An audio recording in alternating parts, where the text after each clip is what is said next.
Hello, hello again. I'm back with more Genshin Impact gaming. We have a new summer event, which will probably be the last event before the new area comes up in Atlant, or at least that's what they're saying. In Atlant, going to be the 4.9 um, uh, update. That's the word. Update the 4.9 because we are in 4.8.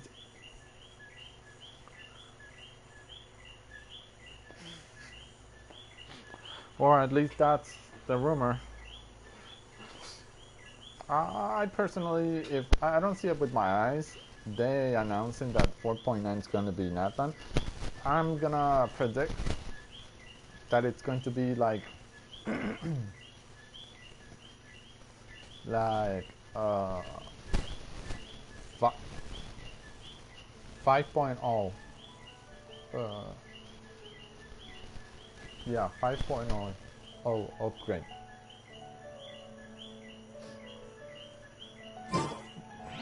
But before that, we have to get to a new event, a summer event.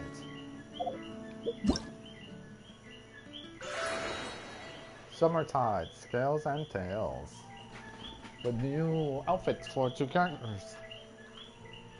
Which I'm not be able to get uh, the one I want, which is Nilo. I would love to get that for Nilo, but I have to pay, and I don't have money.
Apologies for the pause.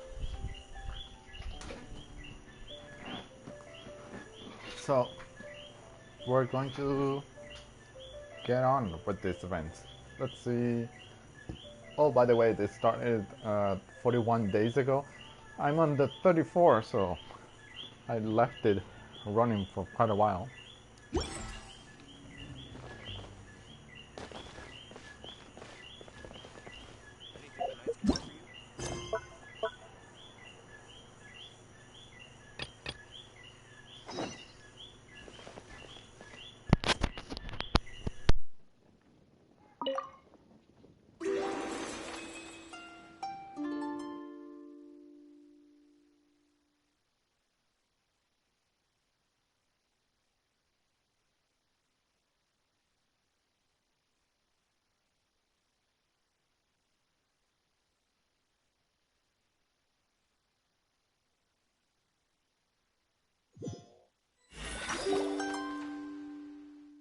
Hey!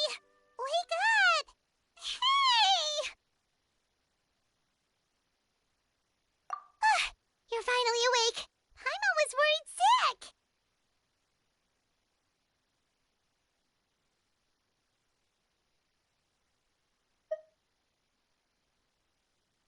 No idea. Paimon just woke up and then we were here. Oh, Paimon's head is all dizzy. The scenery here looks different too. Oh, what should we do, Traveler? Please don't tell Paimon someone abducted us and brought us to some strange place that we could never leave. You're right. Better to think of this as the beginning of a new adventure. Whew. Thank goodness you're still here. If Paimon woke up alone, she probably would be trembling in a tree hollow.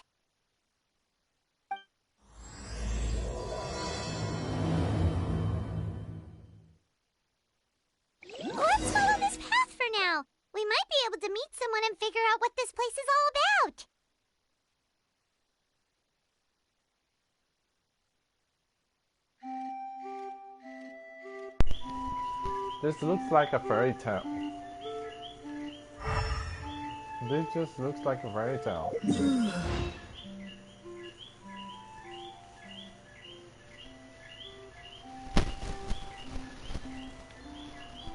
Oh, I remember the style.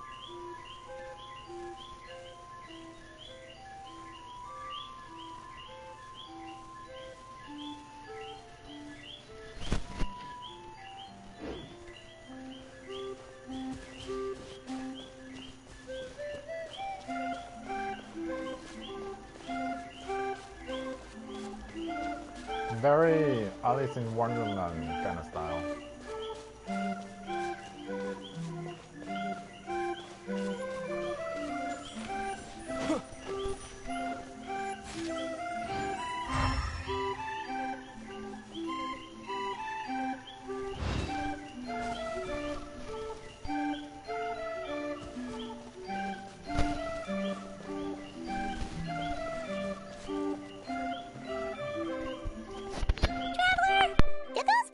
Road look weird to you? It almost looked like they were made of paper. And those two frogs over there? Yeah, they look like pieces of origami. Oh, by the shade of a lotus leaf stream, don't tell me you forgot how to jump. I didn't forget, Firecracker. I'm just not sure if what I remember is correct. Next thing you know, you'll have forgotten how to sing, much less notate a score. You still remember why we call you Stream, don't you? Yeah, because I've got a great singing voice.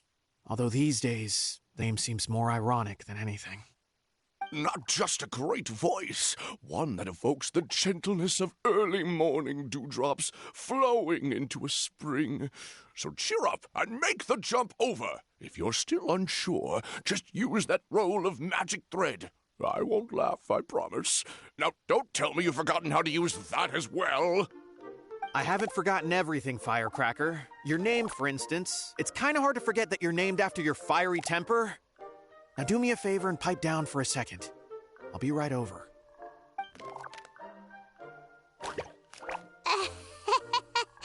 You saw that too, right? Paimon's not seeing things, is she?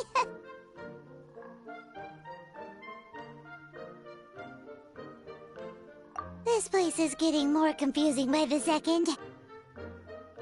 Anyway, why don't we go after those two frogs? They didn't look evil or anything.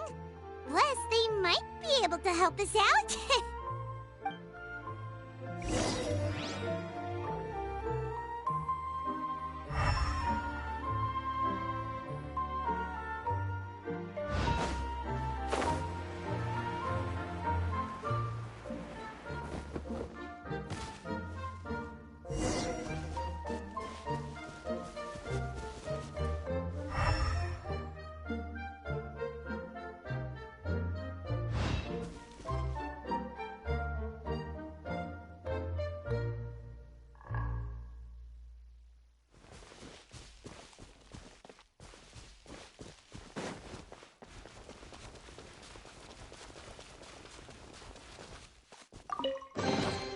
I'll keep this close.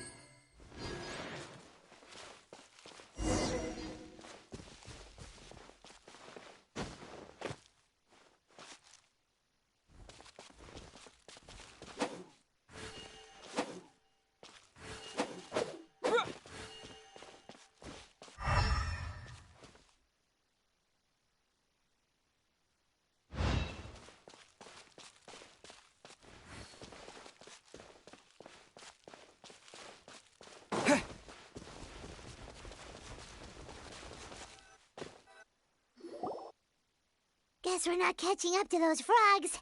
They were so fast. Paimon couldn't even tell where they hopped off to in the end. Excuse me, honored travelers. Did you come from the Cliff of Prophecy, perchance? The chubby paper hamster just talked. Chubby? Who are you calling chubby? I've just got a slightly thicker layer of paper on me, that's all. Allow me to introduce myself. My name is Armand, and I'm an elder of the Forest of Blessings. I've been waiting here for the hero of prophecy to arrive. Traveler, could you pinch Paimon just to make sure she's not still dreaming? Pinching, you say? Well, I can help with that. Although you'll have to get a little closer. My arms are rather short. That's all right. We just need a minute to collect ourselves. Okay, let's think things through. We know for sure this isn't the world we're familiar with. The talking paper animals and all the paper trees and plants make that pretty clear. The hero from another world, supported by their companions, shall restore peace to the world. That is what the prophecy says. Dearie me, I completely forgot to introduce you to this world, didn't I? And here I am, getting all excited by the arrival of the hero. You'll have to excuse me. This old brain isn't what it once was. All shell and no nut. Oh, well, perhaps my once glossy paper has faded past the point of no return. It's okay, really. You can just tell us all about this world now. Let me think. Where should I even begin? I've pretty much forgotten everything that happened in the past. Right. I believe the story circulating along the pulp of this forest goes as follows. A long, long time ago, 3 goddesses created this world and named it Simulanka. The goddess of creation, who presides over matter and magic, created the mountains and rivers and gave us life. Her powers also paved the way for Simulanka to exist in numerous worlds. After the goddess of creation came the goddess of prophecy, with dominion over the stars and the course of fate itself. She induced the sky to spin and the earth to move. Even to this day, her statue still stands tall at the highest point of Constellation Metropole. The final goddess was the goddess of fate, she who reigns over all treasured tales and dearest wishes. She bestowed upon us the fierce and everlasting feelings of love and hate, and showed us the meaning of death and hope. Whoa, they all seem super impressive. Sounds like they really did a lot. Of course. All new residents of Simulanka come to the forest to thank the goddess of creation for founding this world, and travel to Constellation Metropole to witness the divinations of the goddess of prophecy's numerous oracles. After that, they make their way to the end of the world and tell the goddess of fate about their most cherished dreams. Well, at least that's how it used to be. How it used to be? Did something bad happen? Oh, yeah. That has to do with the hero you're waiting for, right? Yes, this old brain of mine may have forgotten many things, but I will never forget the day the evil dragon descended upon our forest. It came down from the skies in an ominous black mist and ravaged our homeland. Its gigantic footprints can still be seen in the kingdom of breezes and bells. We're incredibly fortunate that no one was hurt. Sounds terrifying. The terror doesn't stop there, I'm afraid. Ever since the attack, the Calligraphy Tavern in the forest has been closed. No one knows why, but it's a catastrophe of the highest order for us, forest dwellers. A catastrophe of the highest order? All because a tavern closed?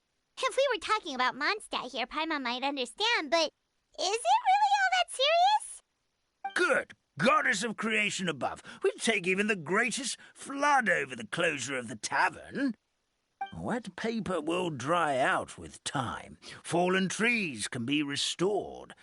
But the Calligraphy Tavern is the only source of the magic tonic that sustains all creatures in the forest. Magic what? Magic tonic. It was gifted to the forest by the goddess of creation herself. A special potion that helps us maintain our vitality.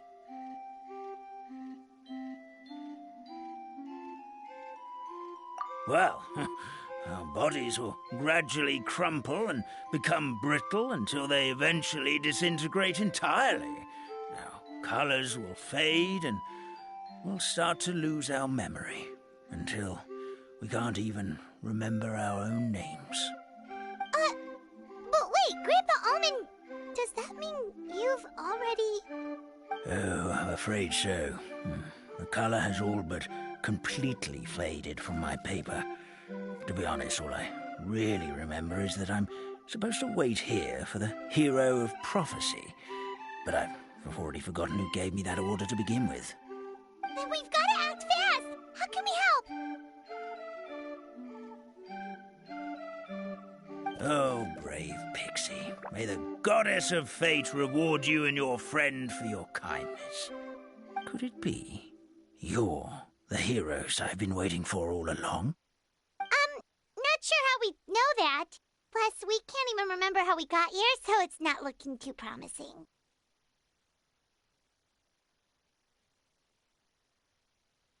Well, this is turning out to be quite the conundrum for old Almond Brain here. The prophecy never mentioned anything like that. For now, why don't you come with me to the Hut of Blessings? Our forest fairy lives there. Maybe she'll know what to do. Whoa, a forest fairy? Like one that knows magic? Oh, you betcha. She's prophesized to join the hero on their journey. Well, then she sounds like exactly the kind of person we need. Please lead the way, Grandpa Almond.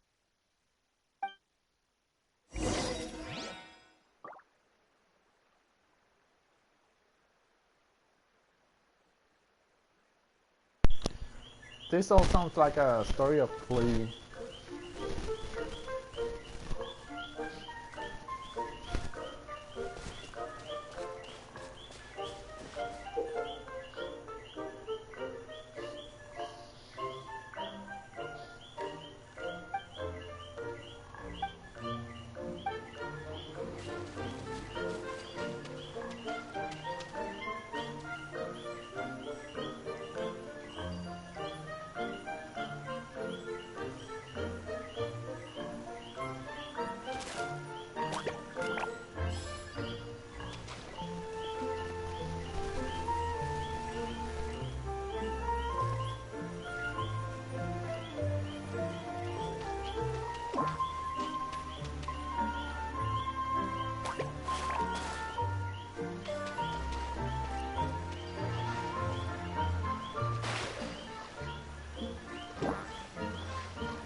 I'll keep...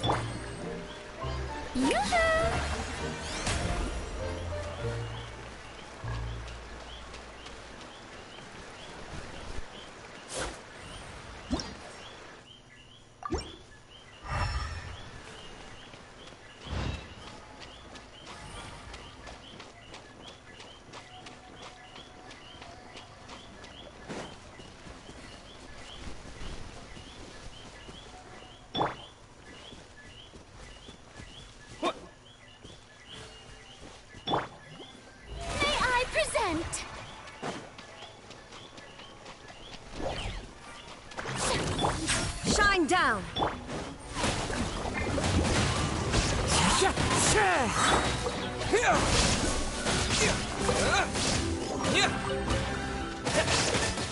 As one with wind and cloud! Into the wind! Illusion shattered!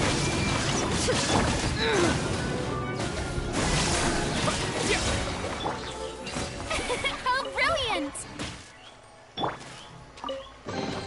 I'll keep this close.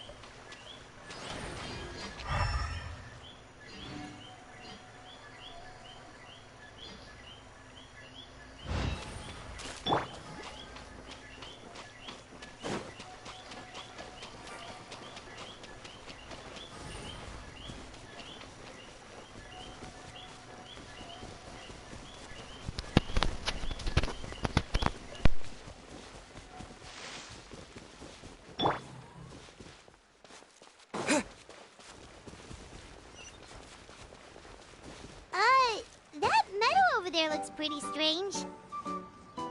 That's what the Calligraphy Tavern looks like. Now it's lost all of its colour.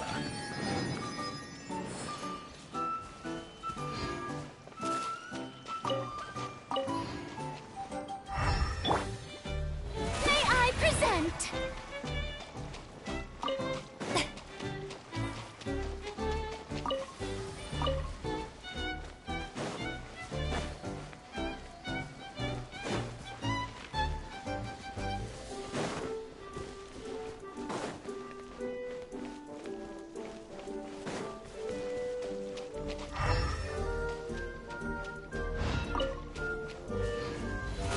How brilliant!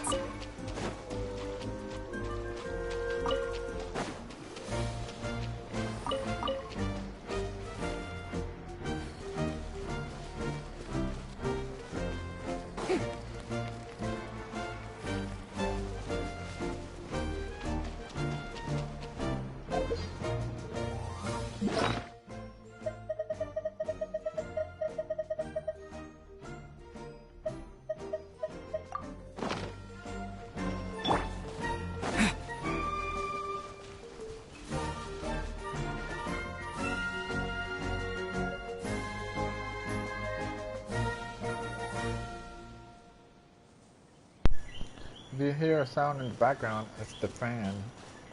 It's my fan that's on.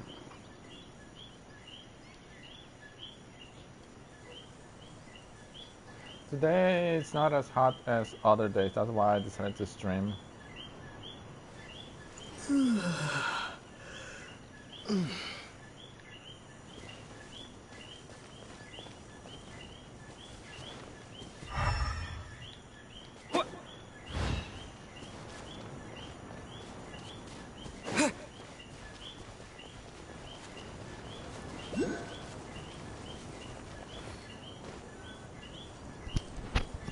This is the place. If you could just wait a moment, the fairy should be... Traveler! Paimon! Paimon knows that voice!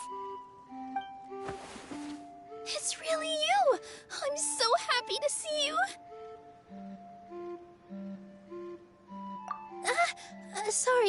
Sorry. So Nilou is the forest fairy? Well, you certainly look the part.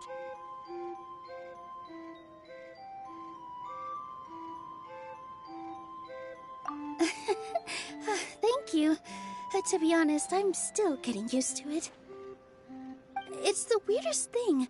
I remember I was reading a book at the Grand Bazaar, and then I guess I must have fallen asleep at some point because, well, then I woke up just like this. And in my dream, someone spoke to me. They said, "You are the fairy of the Forest of Blessings. Now go, save the forest with your magic." At first, I thought this whole world was just part of the dream, but no matter how hard I tried, I couldn't seem to wake up. I couldn't find anyone I knew from the real world either. Sounds similar to what happened with us. We also have no idea how we got here. Anyway, sorry for my reaction back there. I got a bit too excited when I saw you two. It's okay, we totally understand. We were looking for a way out, too. At least we know we're not alone. Oh, blessed be the goddess of fate above. You're already friends with the fairy of the forest. Grandpa Almond, thank you so much for bringing my friends here. Could you let the others know I'm coming? I'll head over right away. Of course. Leave it to me. Hey-ho, pistachio. Today truly is a blessed day.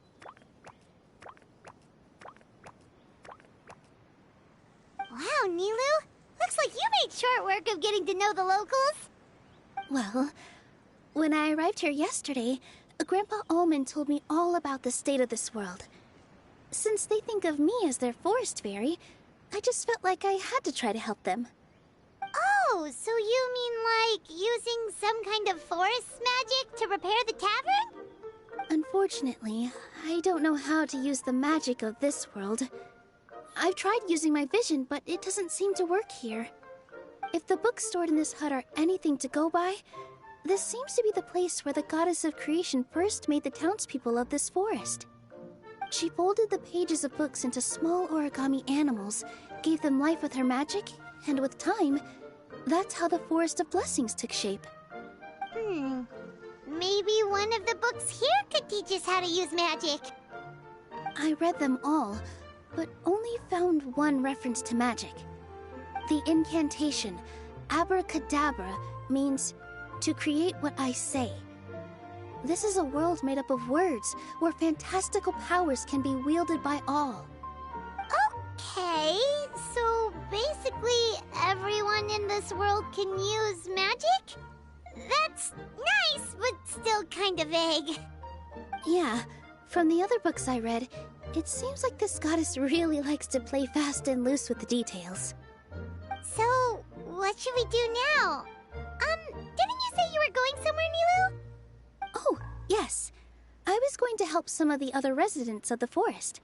They've been busy making preparations to reopen the tavern, so I thought I could help out. Got it! Guess we should just focus on what we can do for now. This whole thing is making me pretty nervous, actually. It's like I've been pushed on stage without being taught the choreography. Since I'm already wearing the costume, though, I might as well try to play the part. It's what a professional dancer would do. And who knows? Maybe I'll find my own magic along the way. All I can do is try, right? At least you're optimistic. Thank you. Then let's go.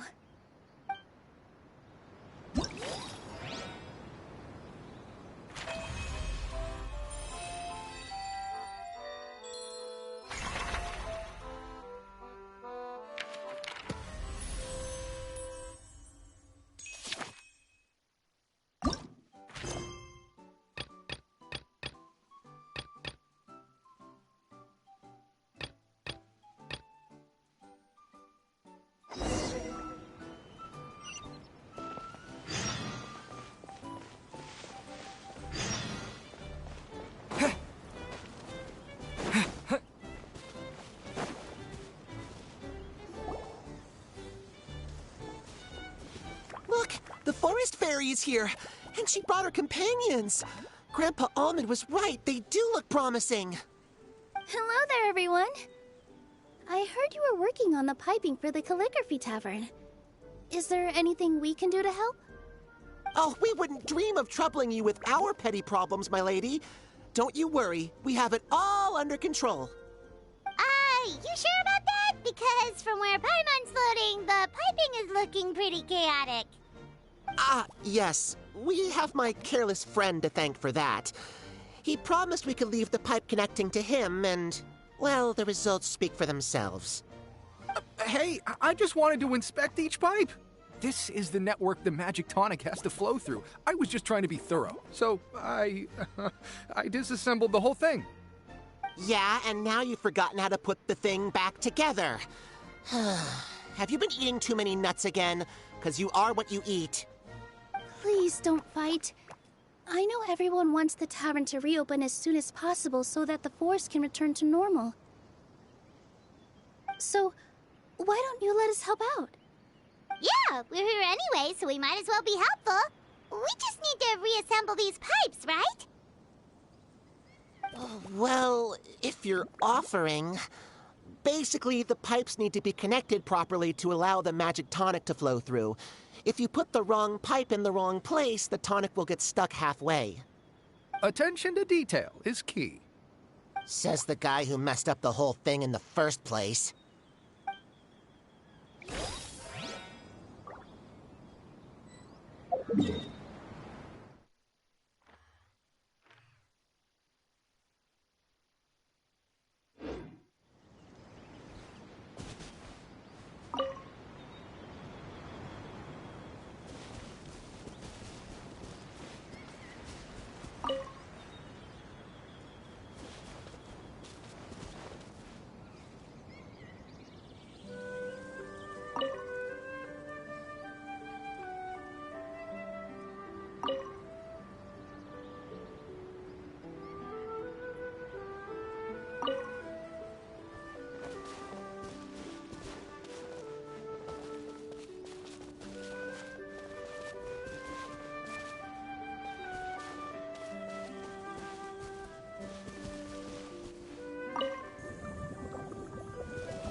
Oh, amazing! You did it!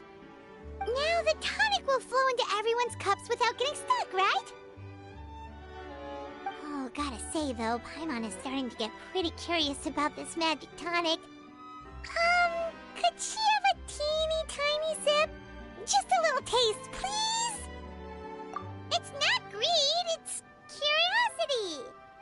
Well, if it's really just one sip, I guess that would be fine. Just be careful. This is one of the last cups left in the entire forest. We're supposed to save it for our research. Just a sip, promise. Okay, here goes. We won't. What? What was that? Oh, it's sticking to Paimon's tongue. Wait, is this just regular ink? Wait, does that mean what the legend says is true? The goddess of fate used ink to compose her stories on paper, and the goddess of creation used her power to bring those tales to life. No wonder the tavern is so important to the forest. Maybe the fading disorder occurs when the ink within the body dries up. That would explain why the beings here are forgetting their own stories. Oh. I'm not really sure I can really wrap my head around this conversation, but there's no need to get all worked up on our behalf, my lady. With the pipe installed, I'm sure the tavern will be up and running in no time. What do you mean, can't wrap your head around it? The fairy is recounting the story of how the goddesses gave us life. In fact, I've seen the goddess of creation with my own eyes. Really?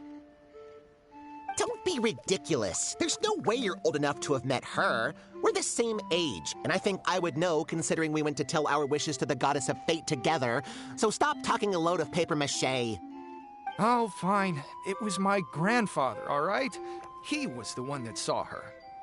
He said that one day after he finished work, he saw the goddess of creation grant us life with his own eyes. In her hands, she held the very paper used to form our bodies. She whispered something into the pages, and then suddenly a paper frog was born, ready to leap into the world. Oh, it was spectacular.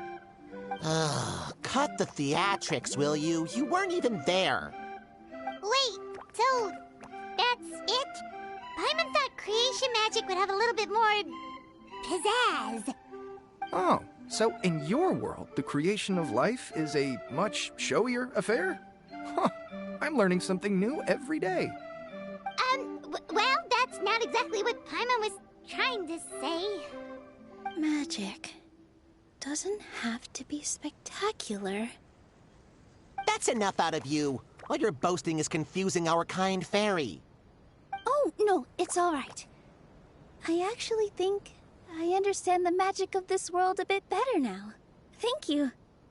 The honor was all ours, milady. Traveler, Paimon, we should make our way to the next location. I'll keep this close.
Is this an answer from this world?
I'll keep this close.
Are you sure it has to be me?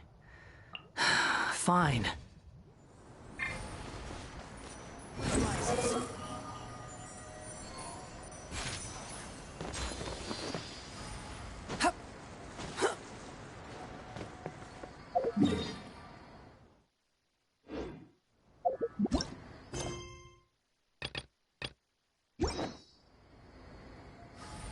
Squall and Fury.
Hi, sorry. Never ending. Although I should be concentrating on the main storyline.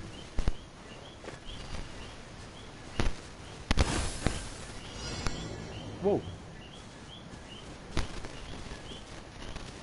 This got just little boy. Tough.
So really matter right now.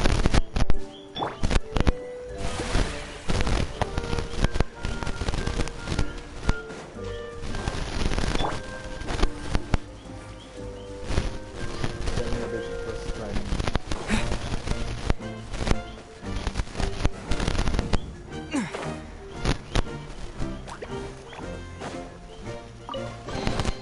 A reward on the road.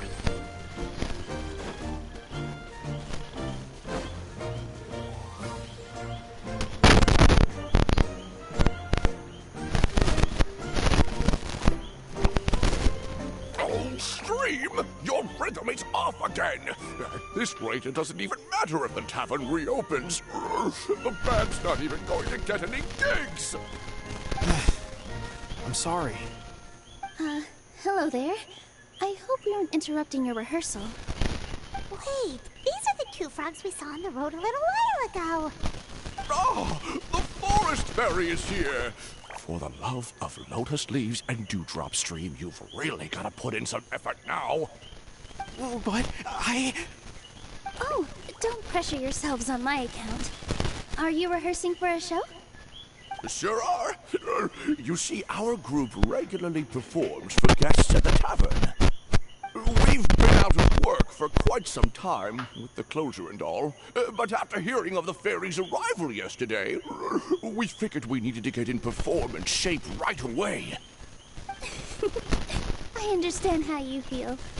Back at the Grand Bazaar, Zubair Theater's always busy with rehearsals too. The Grand Bazaar? Do people there sing on Lotus Leaves as well?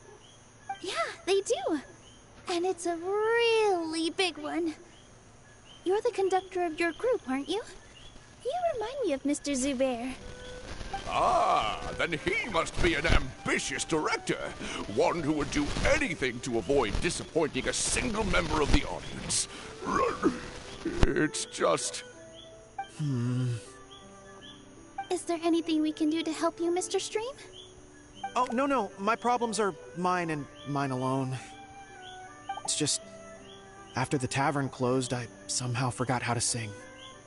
I'm always a few beats behind everyone else, and I keep singing out of key. You are our trump card, our best singer by a mile. I know, but... So he is a victim of the fading disorder too? Don't be sad, Mr. Stream. Whenever I've forgotten important dance steps in the past, my friends at the Grand Bazaar always stick by my side to encourage me. They smile and patiently tell me everything's going to be okay. Then they play the melody for me over and over until the steps finally come back to me. Now it's our turn to help you. We just need to help you remember how to sing, right? The Traveler's got a great sense of rhythm. We can help keep you in time. Well, what do you say, Stream? I think it's a great idea. Just focus on the lyrics, and the fairy's friends will help you stay on beat. Are you sure? This is really asking a lot.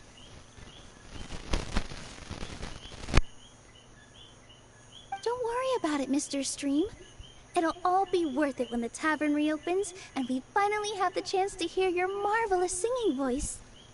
All right, then. Thank you so much, everyone. I'll give it my best shot.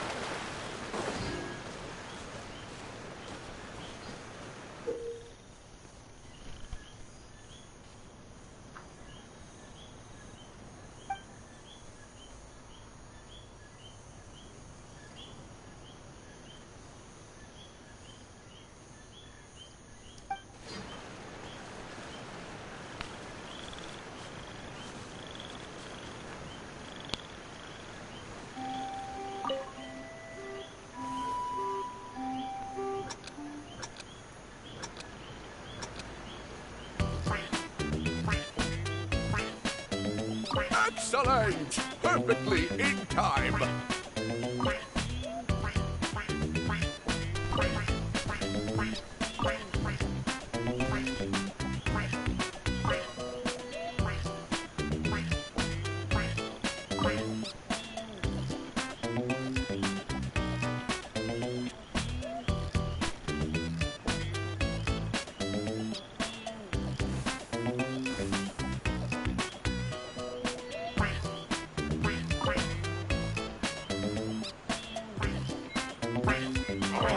Oh, good! Your rhythm is off again!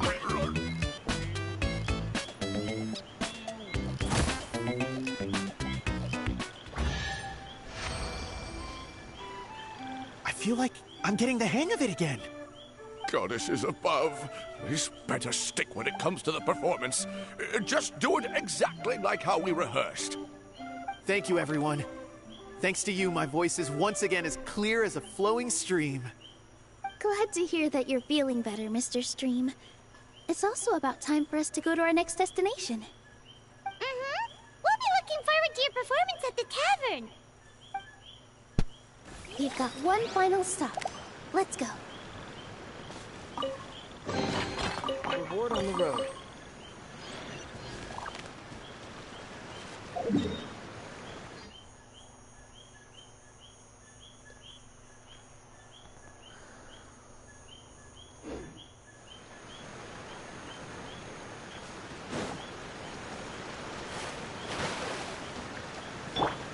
May I present?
Is this an answer from this world?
joking. We can't have you out of commission with the tavern about to reopen. I'm sorry, Grandpa Almond. It's the truth. I was just too excited for the reopening and must have fallen asleep in an awkward position. Grandpa Almond, we're here to help. Oh, hazelnuts on high. You could not have come at a better time. Please allow me to introduce you. This is the bartender of the Calligraphy Tavern, Miss Citrus.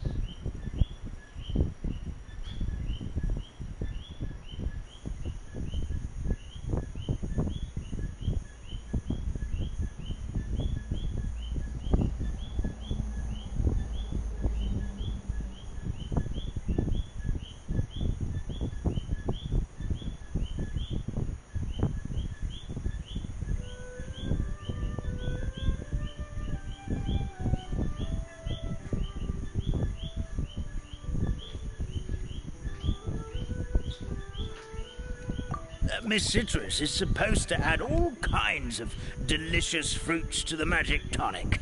Her additions are what turn it into the finest brew in the land. She's indispensable to the operation of the tavern. I appreciate the kind words, Grandpa Almond, but... my neck. Are you alright? Terrible timing. Getting a kink in my neck at a time like this? Could you give my tail a little twist? That should help free up the movement in my neck. I would do it myself, but I can't reach my own, and Grandpa Almond is too old and as light as a feather. The neck and tail are connected? Of course they're connected. Just like how you can't have a rainbow without rain. Anyway, you just need to position me at the right height to pick the fruits, and then put them in the barrel over there.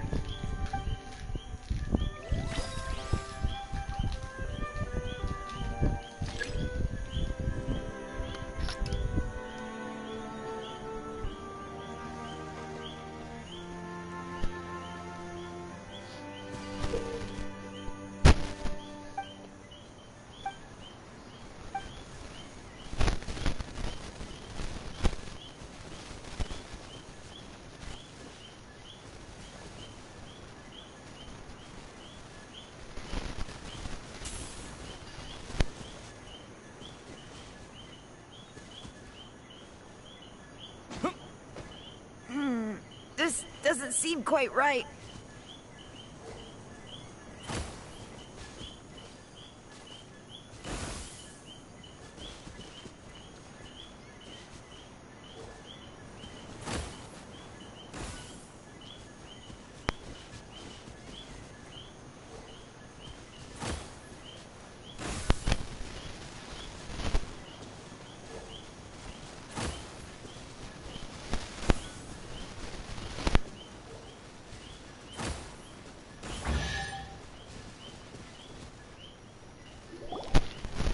Perfect! My neck feels much better. So there really is some kind of connection between your neck and tail. Thank you so much, everyone. I can rest easy now, knowing the drinks at the tavern will be just as wonderful as before. That's another problem solved!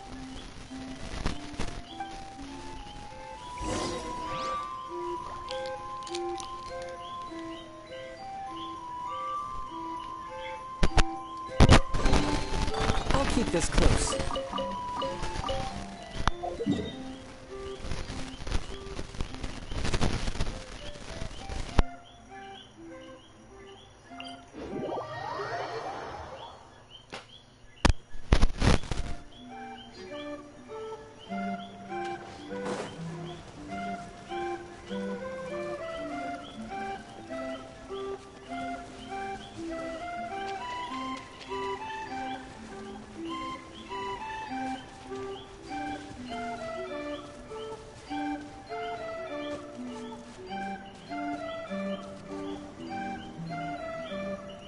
Well, since we've taken care of most of the tasks, all we need to do now is reopen the tavern. But we still don't know how to use the magic of this world. We don't even know why the tavern closed in the first place. All mentioned. You should try it, Nilou. You mean the creation magic his grandfather saw outside the Hut of Blessings? I wonder. How exactly did the goddess of creation give them life? Maybe you don't need to understand it. Just give it a try. Everyone here calls you the Forest Fairy. Maybe you have the magic powers already and you just don't know it. In other words, this forest is a stage. And all I need to do is step out into the spotlight? Sounds just like a fairy tale. Well, we are surrounded by talking origami animals and magic potions after all. Almost seems like anything's possible in this place. You're right, Paimon. We won't know anything unless we try. In that case, let's see.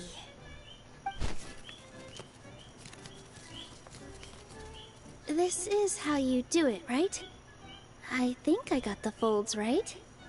Whoa, your origami skills are great! I once saw one of our prop people making something similar. It looked really cool, so I took some time during my break to learn the basics. It's not a bad way to stave off sleepiness either. Well, how do you feel? Sense any, magical powers flowing through you? No. No? What are we missing? Magic words? But how am I supposed to know what the goddess said to bring them to life?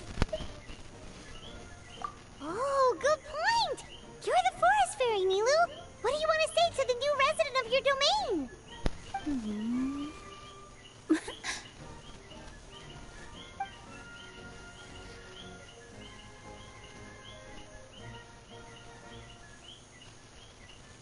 I bestow upon you the blessings of the forest and offer you a home in this land. Your name shall be Harisara. May you bloom in this world as beautifully as the flower I love. My name is Harisara. It worked! It actually worked! Well, peel my shell and call me a nut. I never imagined I'd witness such a miracle at my age. It's just like what the stories said about the goddess of creation. Shell? Miracle? Nice to meet you, Harisara. I'm Nilou, the fairy of this forest. From this day forward, this place is now your home. Hello, Fairy Nilou. I hope you'll grow up happily in this forest. Grow up. Oh, you can leave the little one with old Armand for now. Oh, this sure brings back memories. It's been such a long time since we last held a welcome ceremony. Here, Harisara. Come to Grandpa Armand. Well, now that Nilou has mastered the goddess's magic, we should be able to reopen the tavern, right? Grandpa Almond, could you send a few people to check the underground space beneath the tavern? Oh, of course. May I ask why? The moment I used magic, I sensed something strange down there. I have a feeling it's connected to why the tavern had to close down. Of course, we'll look into it right away. Make sure you listen to Grandpa Almond, Harisara. Don't go running off on your own. Harisara, listen. Running! Hey, come back here, you! Wait! Yep, that's Nilou's creation, all right. She's got so much energy. Anyway, how did you manage it, Nilou? Well, all I did was say my wishes for her out loud. Maybe the magic is in the words themselves, just like the book said. This place is seeming more like a fairy tale by the second. I mean, we're somewhere called the Forest of Blessings, so it kind of makes sense. Well, anyway, Paimon thinks this magic suits you perfectly, Nilou. When I brought Harisara to life just now, I was able to sense the magic flowing through the forest. and the flowers and trees, and inside the creatures that live here. But for some reason, there's a hollowed-out space beneath the tavern where I couldn't sense anything at all. We're back, my lady. That was fast. You were right. There was something under the tavern that I've never seen before. It looked transparent and gave off a clinking sound when I knocked on it. Transparent and clinking. Oh, I've got it! Already? You've got to use fairy tale logic, Paimon. That's right. An empty ink bottle, to be exact. Still remember the taste of the magic tonic you took a sip of, Paimon? Yeah, it was ink. Oh, Paimon gets it now! Traveler, Paimon, will you come gather some ingredients with me? I learned what we need to make the magic tonic back in the Hut of Blessings. Sure thing! What do we need to get? A setting sun that never sets, a dragon that cannot fly, and a moon that only shines at night. Where are we supposed to find crazy things like that? What? How did you get that so fast? Logic, huh? Lucky guess, more like.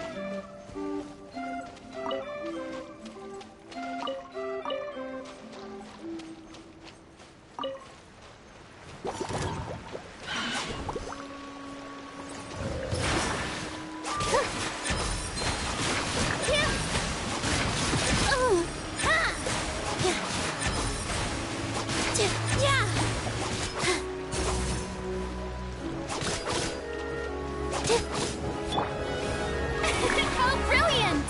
Let my name echo in song! Spring forth! Shine down! With all my strength! Ha! Yeah! Yeah! Yeah!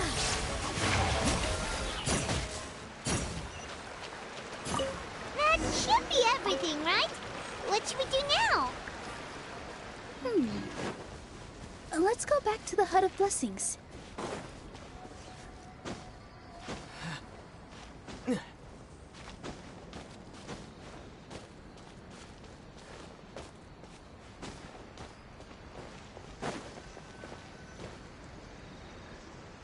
Give me just a second. I'm gonna go fetch an ink bottle from the other room. Paimon doesn't get it. All the ingredients are super tasty, but somehow the final product turns into ink. Well, anyway, Paimon's not going anywhere near this stuff this time. Not even if you bribed her. Sorry to keep you waiting. Let's see. According to the book, first you do this, then this, and then... It's done! Wow, magic sure makes everything super convenient.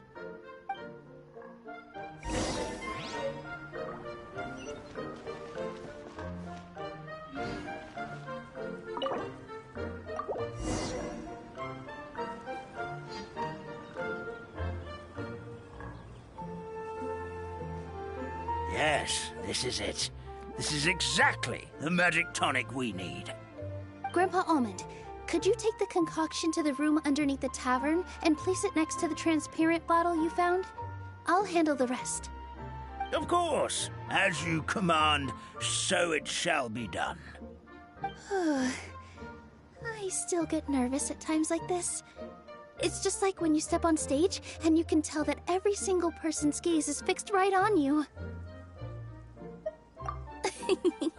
Thanks, you two. I can't tell you how great it is to have you by my side. Almost makes me feel like I've been blessed by the goddess of fate, too. Let's go. We shouldn't keep everyone waiting.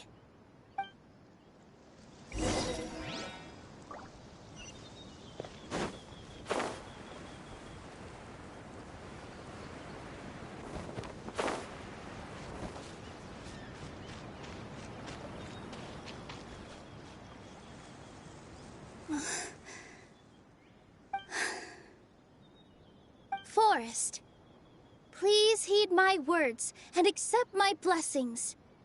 May your spring of wondrous magic never run dry.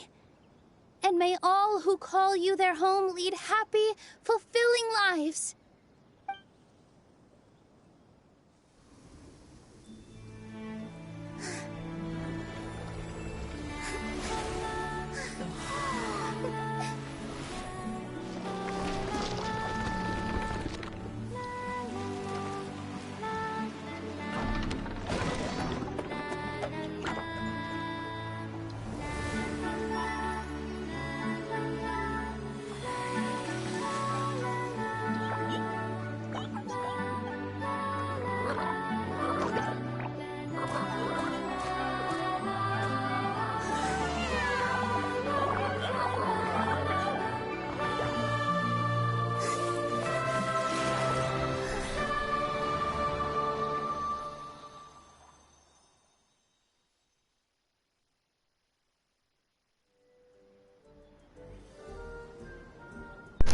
Truly beautiful. Fairy Nilou is amazing.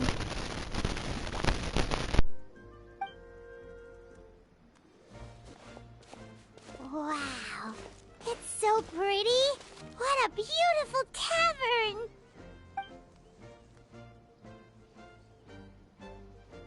It matches the scenery of the forest perfectly.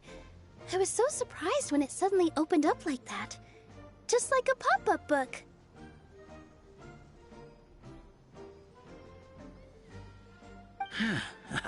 I remember now.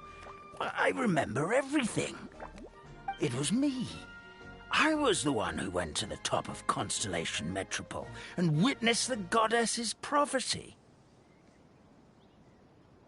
The hero who shall save this world will descend upon the Cliff of Prophecy.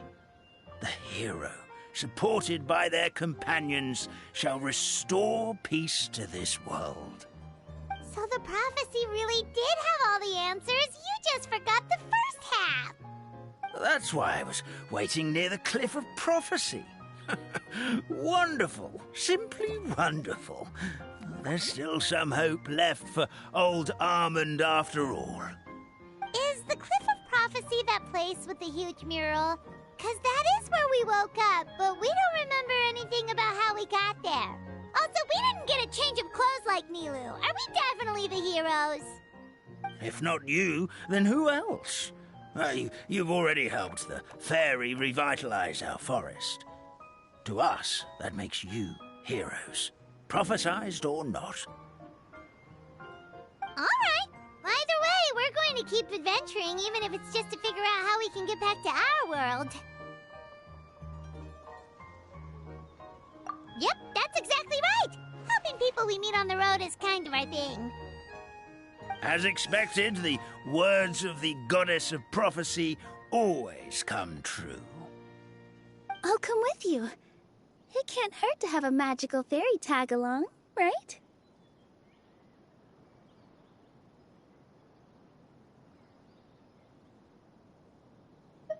Heroes and fairies, dragons and new adventures.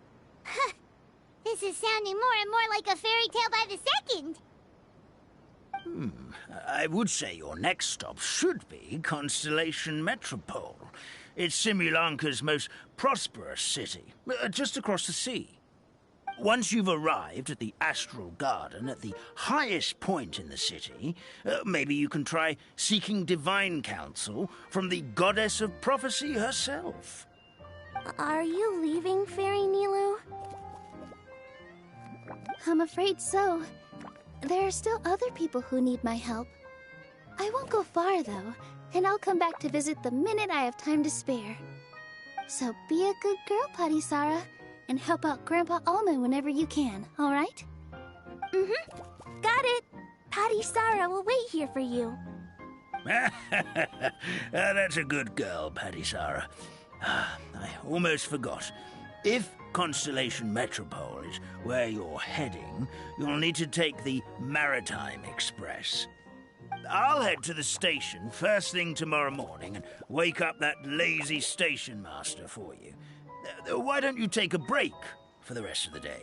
You should savor the beautiful scenery of the forest before you go. Sounds great! Paimon definitely feels tired after being on the go for so long. There's a spot in the tavern with Paimon's name on it. Oh, sounds like someone's ready to order. Oh, well, if you're offering, Paimon will take a glass of Buell fruit tonic. But hold the tonic.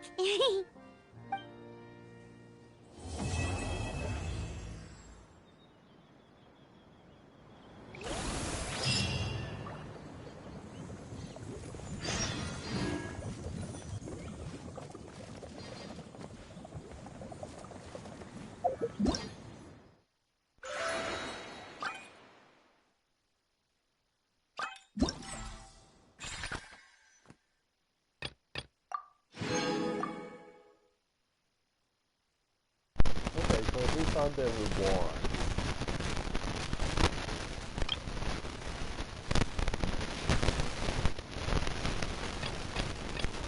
Pretty, we get this one. Dimension, some we get at 75. Ladder. Ladder takes a 900 flow. Final graphics. After using this item, you can detect excerpts of blade. Ooh, so this item lets me find more pictures. Cool.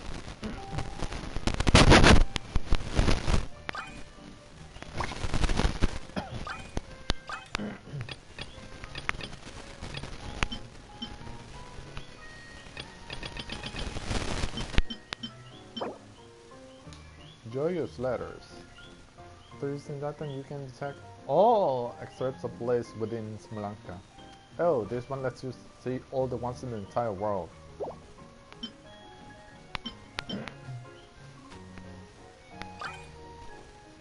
And this is...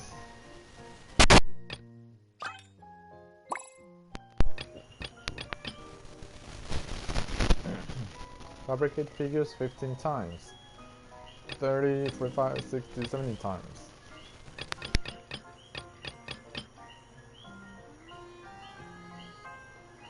And once I get 60, I get Ola Kirara. But I already have the character.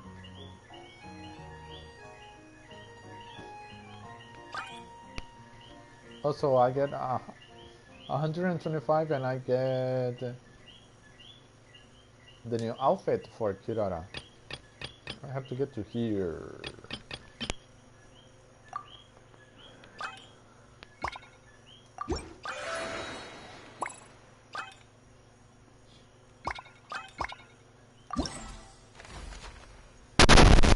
But this is the story quest. Wow, this is a very long story quest.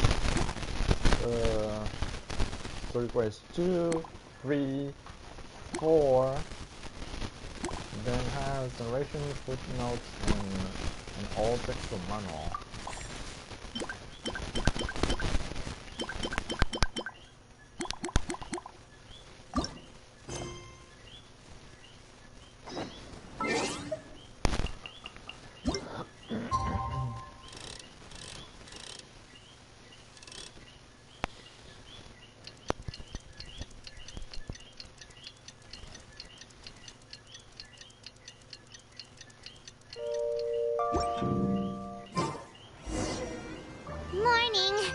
Everything that happened yesterday wasn't just a dream then.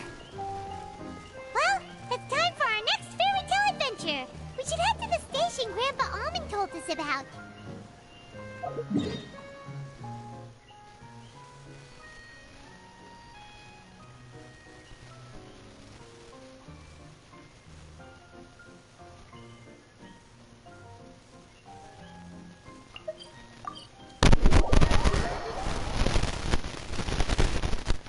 We have a little more time, at least. We have 1 more hour to play.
The show begins!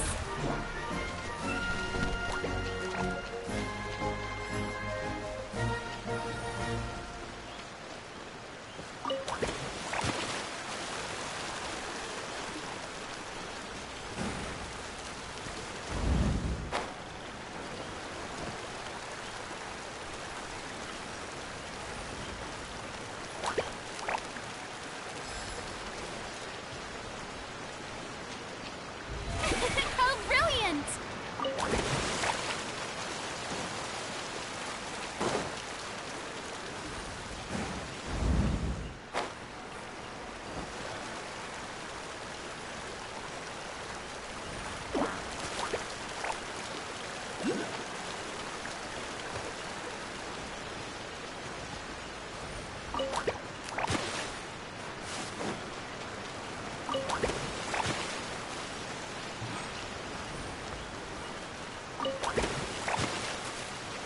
The show begins!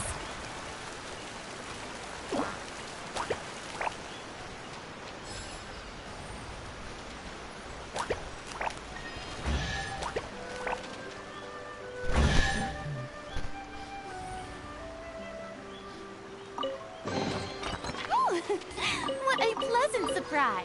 Truly an extra slice of joy.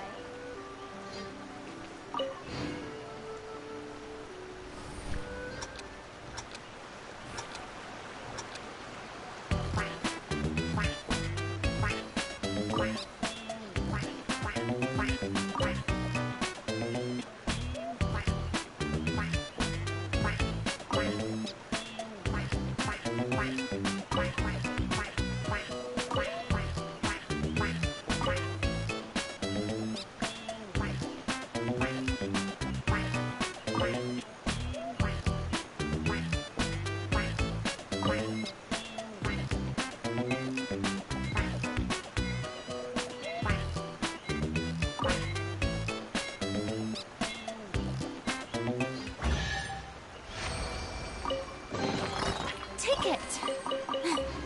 Go on. You have my approval.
There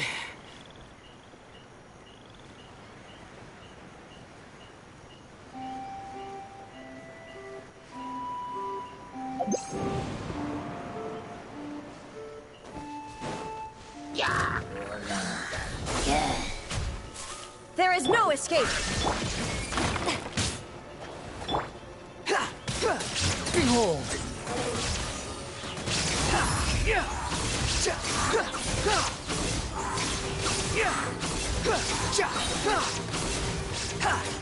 Wretched vermin!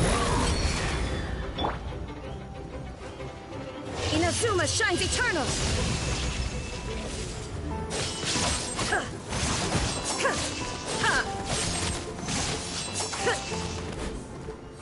Shine down! Scatter!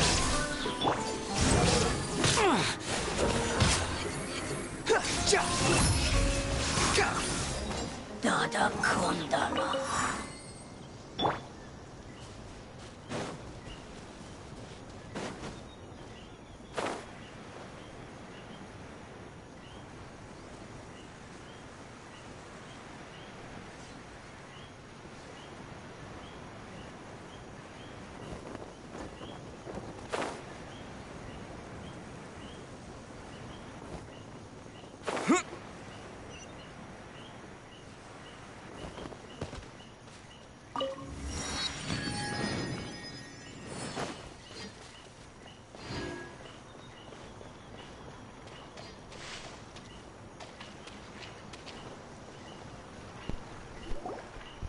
Get up, said Jewel.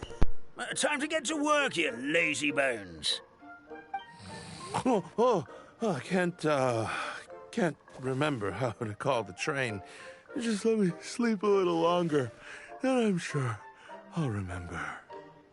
Don't try to pull one over on me, young man. Your fading disorder has been cured.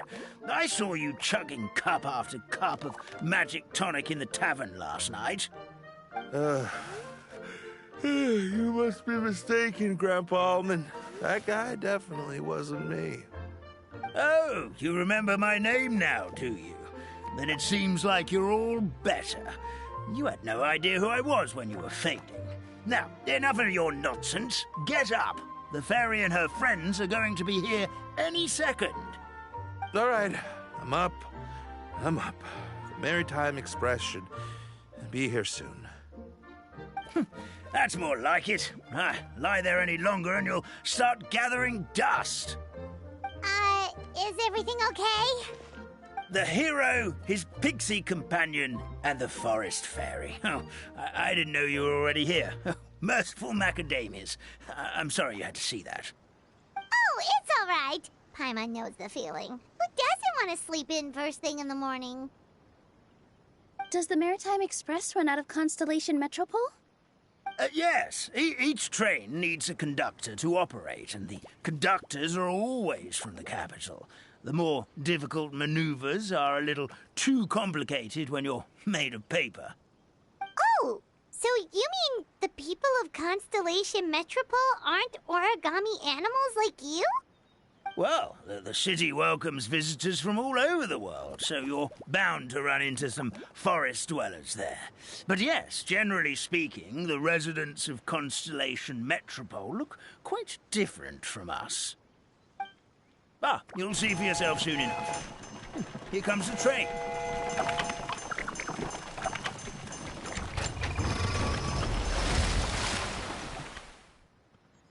Pleasure to meet you, everyone. My name is Will, and I'll be the conductor for your journey today. I'm assuming you're the ones who called the train? Whoa, it's a little toy man! Yes, we called the train. The hero and the forest fairy need a ride to Constellation Metropole. The hero and the forest fairy? The ones from the prophecy? Oh, why didn't you say so earlier? We could have prepared a far more luxurious train. I'll just go back and get a better one. That's okay, Mr. Wheel. We're trying to get to the city as fast as possible. We just need you to get us across the sea. In your capable hands, I'm sure we'll get there in no time. Of course, my lady. It would be an honor. Well then, all aboard, sit anywhere you like. We'll get a stunning view of Simulanka no matter where you're seated.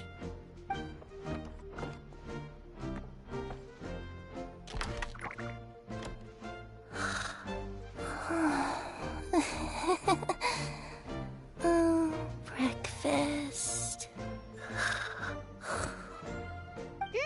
Did one of you just say something? Wasn't me either.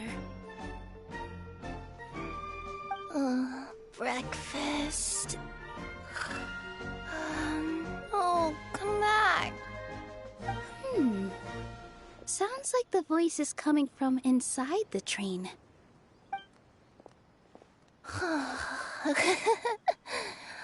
Fish. Chicken drumsticks. Oh, gotcha.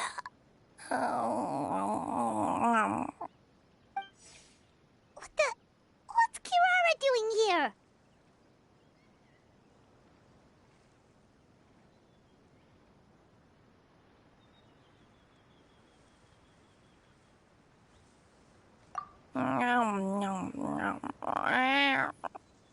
Is she a friend of yours? Oh, let Paimon introduce you. This is Kirara. She's... Oh, wait. Actually, maybe we should wake her up first. So noisy. Is it morning already?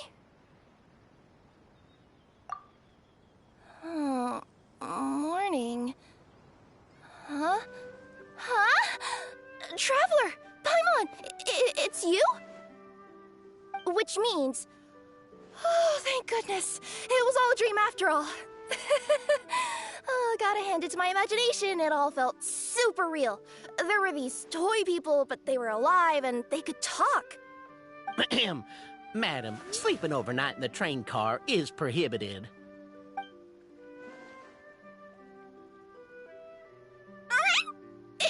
It wasn't just a dream? It's all right, Kirara. Apparently we're in a world called Simulanka. We got here yesterday, too. Simulanka? So, that's what it's called. I spent all day yesterday wandering around this one city. The toy people called it Constellation Metropole. I was trying to find a way to get back home. I was seriously starting to think I had gotten on the bad side of some great yokai and gotten swallowed whole. I take it you're Inazuman then, Miss Kirara? She sure is. But, Kirara here is kinda special. Let Paimon introduce you for real this time. Kirara is a Nekomata from Inazuma. She works as a courier for Komaniya Express. Nice to meet you. I'm Nilu, a member of Zubair Theater. You can usually find us performing in Sumeru City's Grand Bazaar. Right now, though, I suppose I should introduce myself as the Fairy of the Forest of Blessings. Oh, you're Nilu! I've heard a lot about you from my deliveries in Sumeru. I even saw one of your performances back in the day. You're an amazing dancer. But, did you say you were a forest fairy?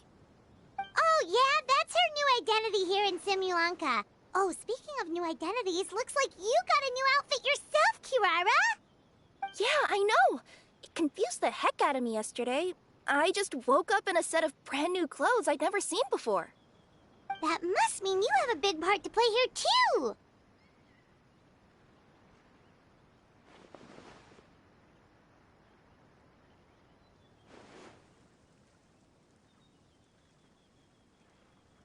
I think Miss Lynette would be better suited to that role, being a magician and all. Did you by any chance hear a voice speaking to you before you got here, Miss Kirara? A voice... Oh, yeah, I did hear something, but I was so freaked out my tails got all tangled, so I, didn't catch much of what was said. Sorry for the interruption, but this, Nekomata friend of yours, she doesn't eat hamsters, does she? Or frogs?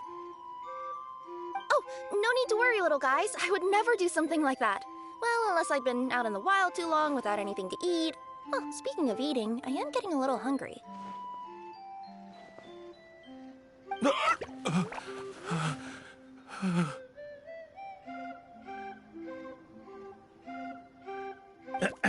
Where are your manners, everyone? This young lady is a trusted friend of our esteemed hero. Now, I know a fear of felines is etched into us with ink, but I'm certain Miss Necomata in boots here means us no harm. It sure looks like you're keeping your distance, though, Grandpa Almond. You will have nothing to fear, I promise. I met some origami animals in Constellation Metropole yesterday, and I even made sure to retract my claws so I didn't hurt them by accident. Plus, you all look just about as tasty as the cardboard boxes I deliver. Not that I tried to eat you even if you did look tasty. Promise. Please excuse us, Mom. It's just an unconscious reaction. Dear passengers, it's almost time for us to depart. Oh, yeah, that. Whoops. This turned into a pretty long conversation, didn't it? All right, let's get on the train. You coming with us, Kirara? Mm-hmm. I'll ride with you to the next stop. There's a place near the Metropole that caught my eye yesterday, so I want to go explore it today. Then all that remains for me to say is, on behalf of the Forest of Blessings, thank you once again for all you've done for us. May the Goddess of Fate be with you and bless your journey, Madam Fairy, Miss Necomata in boots, and our brave heroes. Please do visit us in the Forest of Blessings again, once peace has returned to this land. We will. We'll definitely meet again. Take care, Grandpa Almond.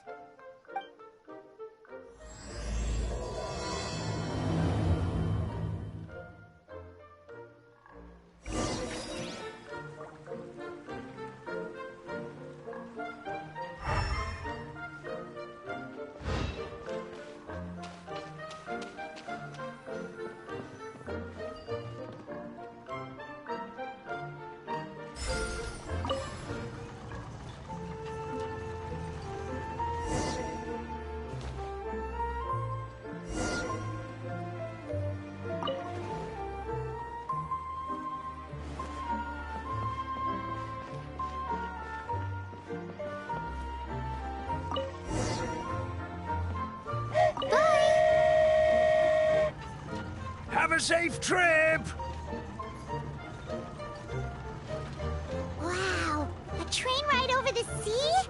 What an incredible view! Please keep your head and arms inside the train at all times.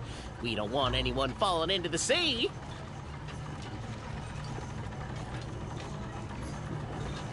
There's a train coming the other way, too! Hey! Now that the fading disorder is cured, I'm sure the forest will be a lively place again in no time. I gotta go explore that forest at some point. It looked so pretty from the train. I just hope they, won't be too scared of me. We'll be arriving at our destination shortly. Please prepare to disembark.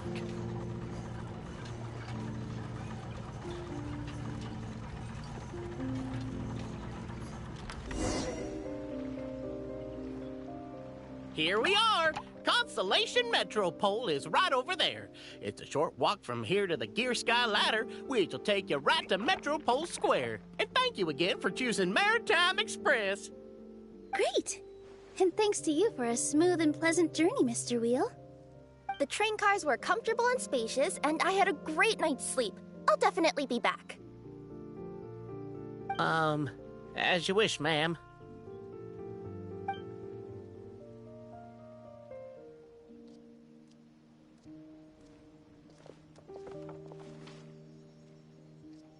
Where should we go next? Is that place you wanted to check out nearby? Mm-hmm. I took a walk around yesterday, and it felt like there was something weird about it.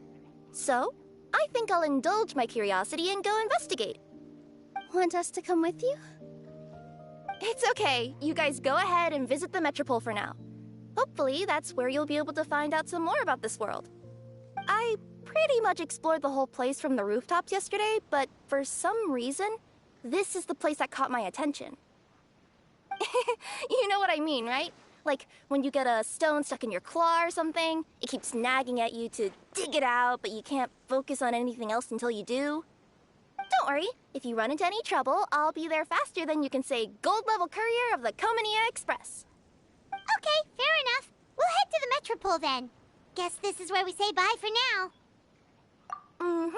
Don't worry about me. Let's not forget, I'm a yokai.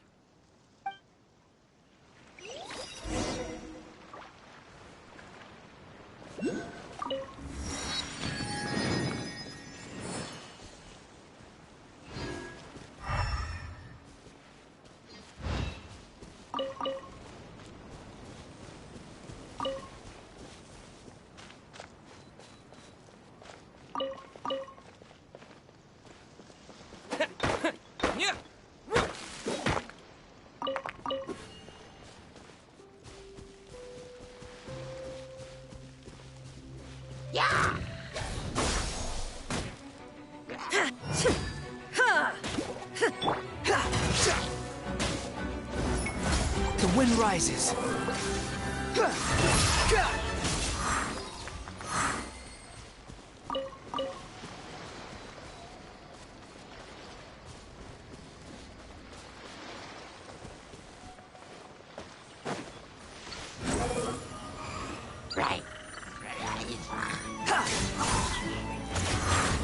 There is no escape!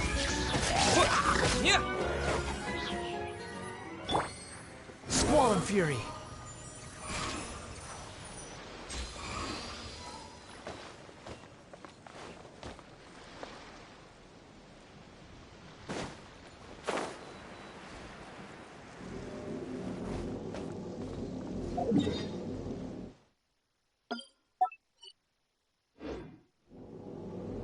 Behold!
A reward on the road.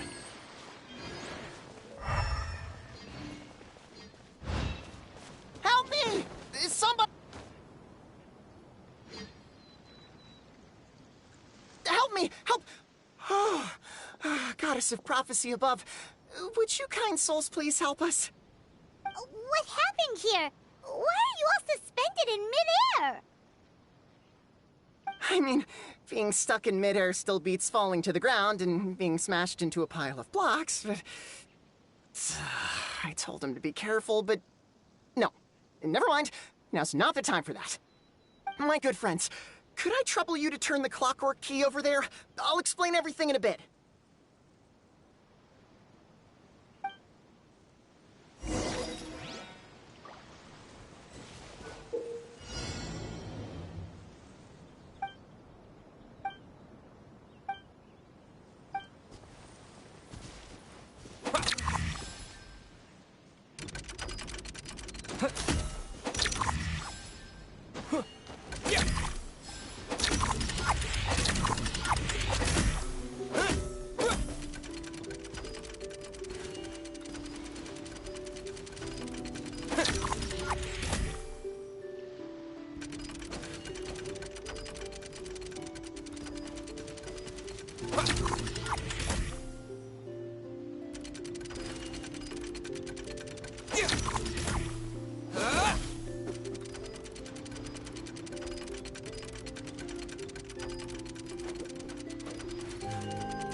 Thank you. Oh, thank you. What happened there? It almost seemed like we turned back time. I take it this is your first time witnessing the power of the Goddess of Prophecy, then? If so, I can see why you might think that. Basically, this is a gift bestowed upon Constellation Metropole by the Goddess of Prophecy, who rules over the natural course of all things. It helps those who have deviated from their proper path to get back on track. Proper path? Do you mean everything that happens in the Metropole has been planned out since the very beginning? Why are you saying that as if it's a bad thing? You're not explaining it clearly. Here, allow me. Of course, all the residents of the Metropole have the freedom to live their own lives. For instance, whether I use olive oil or sesame oil in my morning skincare routine is entirely my choice. But whenever something disastrous is about to happen, like when I almost got turned into a pile of rubble just now, the goddess's magic will activate in the world around us. So, in other words, it's kind of protection magic? To keep people alive? You could say that. There are other situations in which it activates too, but that's basically correct. Well, in any case, we're glad no one's hurt. Are you heading to the Constellation Metropole? Yep. Do you know where we can find the Gear Sky Ladder? Oh, it's just that platform up ahead. The one with the key sticking out. That thing? Are you sure? Yep, that's the one. Pretty much everything in the Metropole runs on tracks and gears. The Goddess of Prophecy watches over it all. Which is to say, all the tracks are fixed. If a machine is set up to move forwards, it'll never move in reverse. This reminds Paimon a lot of Fontaine's clockwork toys. You mean, like those music boxes with dancing figures? I think I've seen one or two from the merchants in Sumeru. Yeah, exactly like that. Anyway, sounds like it's not gonna suddenly fall out of the sky, so Paimon's okay now. Should we get going?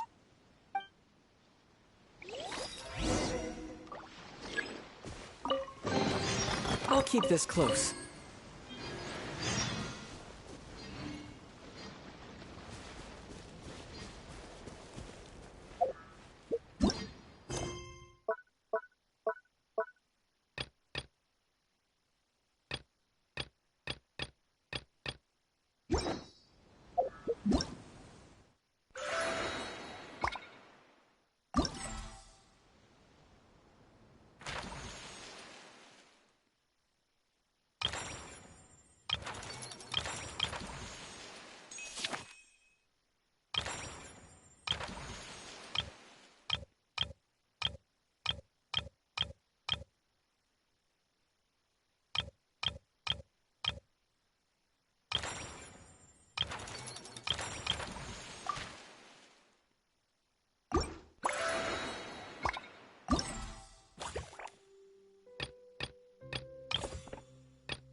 next step is to get to the top of the Metropole and ask the Goddess of Prophecy for guidance.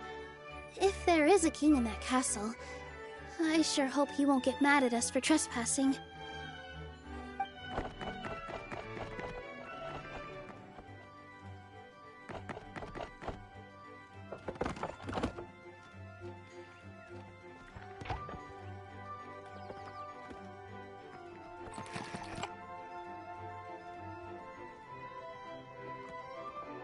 Make way for the king!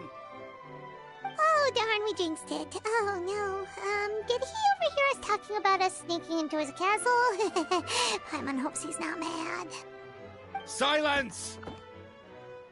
The one who shall soon stand before you is the ruler of Constellation Metropole, the one who descended after a meteor shower, and the protector of order and all the stars in the sky.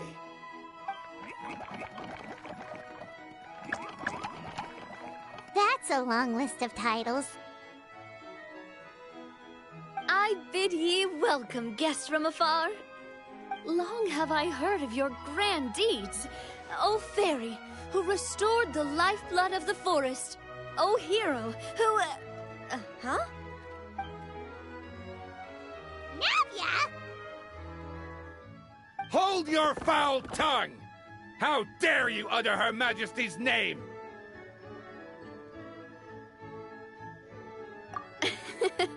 Nice one, partner. Spectacular improvisation skills. I'd expect no less from you. All right. You can relax now. Allow me to make some introductions. This is the Traveler, and his trusty companion, Paimon. You are personal friends with Her Majesty the King? Please, forgive our grievous mistake. We had no idea. All right. The welcome ceremony is over. Everyone back to your stations.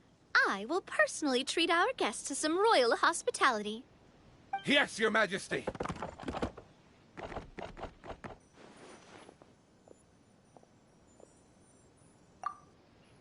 Oh, come on. I've already sent them off. So, anyway, how did you guys get here? We were gonna ask you the same thing! Also, how are you already king of this nation? And where did you get a crown? Oh, wait, don't say it. You just woke up like this, right? Sounds like you've answered your own question. But before I woke up, I heard a voice say to me, "You are the king of Constellation Metropole. Now go forth and save your city." A similar thing happened to me. Oh, yeah, sorry. You must be the fairy of the Forest of Blessings, right? Mm-hmm. This is Nilou, a friend that we made during our time in Sumeru. Nice to meet you, Miss Nilou. I'm Navia, the president of Spina di Rosula. If you ever get the chance to go to Fontaine, make sure you come and visit me. I'm based in Poisson. Seems like you're taking this all in stride. Aren't you nervous about getting stuck here and never being able to get back home? Why would I be worried about that? We've faced much bigger problems than this before, and we always pull through. This should be a piece of cake. Besides, life's always full of surprises. You gotta learn to just enjoy it. That sounds like a great outlook on life. You have a very optimistic spirit. Thanks, I'll take that.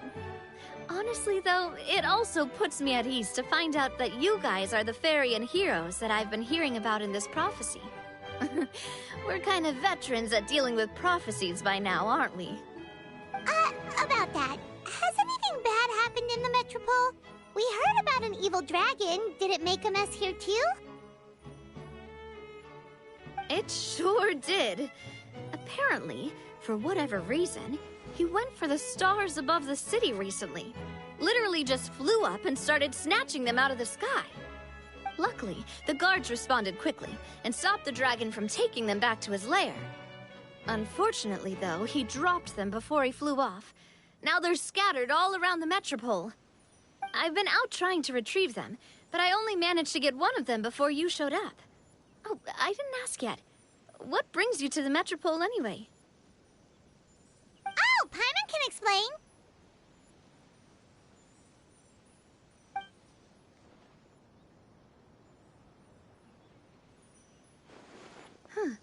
I see. So, you want to consult the Oracle of the Goddess of Prophecy? Do you know how we can do that, Miss Navia? Well, the goddess's statue is indeed at the top of the castle. I can take you up there.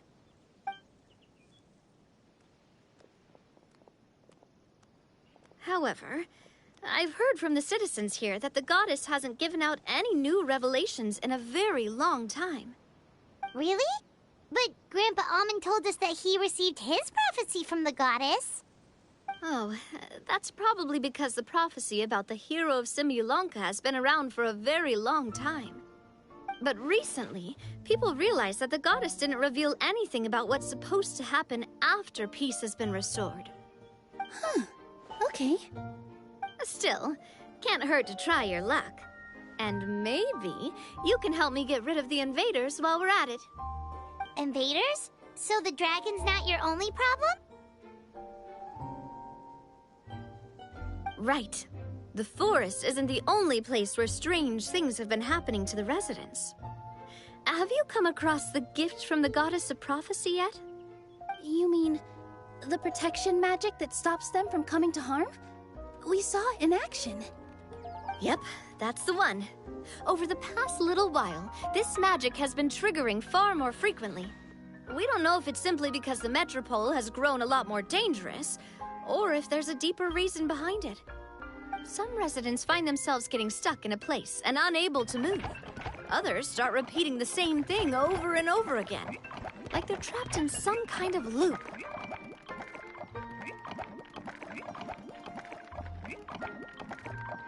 If we were to use clockwork toys as an analogy, could it be that the tracks have eroded, or the gears have slid out of place? That's exactly right, Nilou. That's basically what's happening. Anyway, some of the monsters outside the city saw this as an opportunity to launch an invasion. But we didn't see a single monster on our way here. That's because I already took care of most of them over the past couple of days. Of the remaining few, we trapped some of them inside the castle and chased the rest back out of the city. Okay, so to summarize, not only has the magic here gotten all messed up, but the dragons also knocked some of the stars out of the sky, plus there's a bunch of monsters in the city. Sounds like there's a lot more to fix here than in the Forest of Blessings. Well, defeating the dragon and the monsters should be straightforward enough. But how do we fix the magic? Supposedly, the goddess has had it all planned out for ages. One of her oldest prophecies says this: "Go and push the gear that connects up to the starry sky. When that time comes, I shall dance and return the tracks beneath my people's feet back to the stars in the sky." Huh? But weren't the tracks the gift that she gave to her people in the first place? Does that mean she plans to take the gift back? That's what the prophecy seems to be saying, yes. So, as a result, some people are against turning the gear, despite what the prophecy says, since they fear a future where they no longer enjoy the goddess's protection. But letting this drag on isn't the answer either, is it? No, and I think they know that. But they're just too afraid to take that final, terrifying step. They're still hoping there might be an alternative solution. Now, we could ignore their objections and go turn the gear ourselves, but...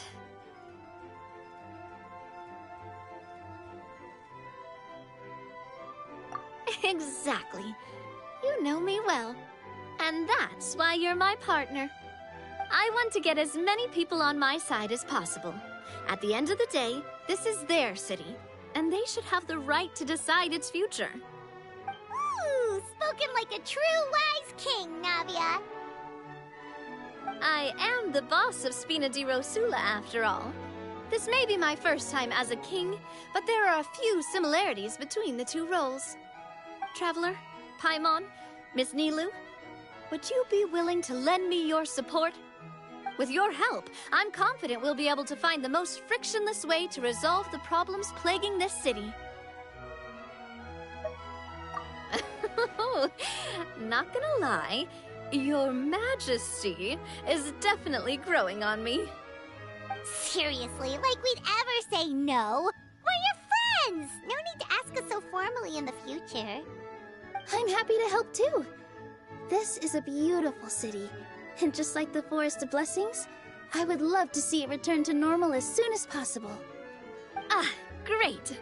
As the King of Constellation Metropole, I extend to you my gratitude. All right, everyone, follow me.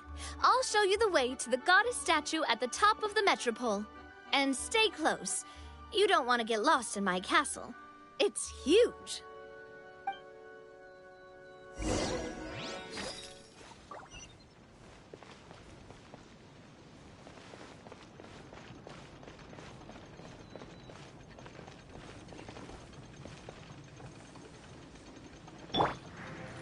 Squall Fury!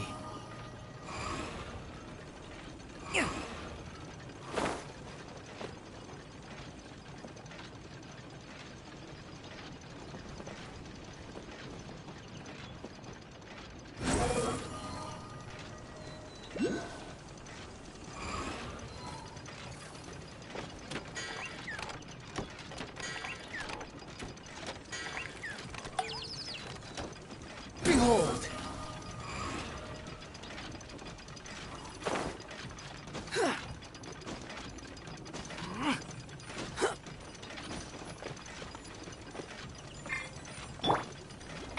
How brilliant!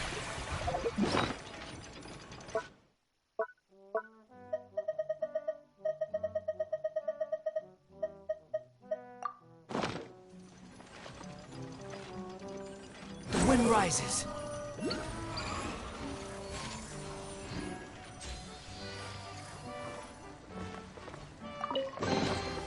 Unnecessary.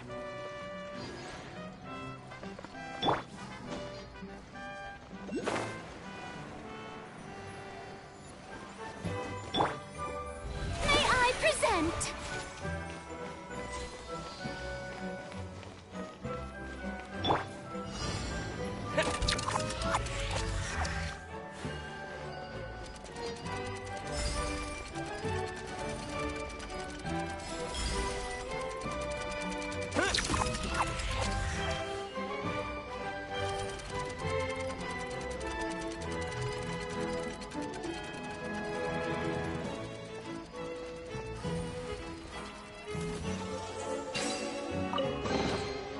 Is this an answer from this world?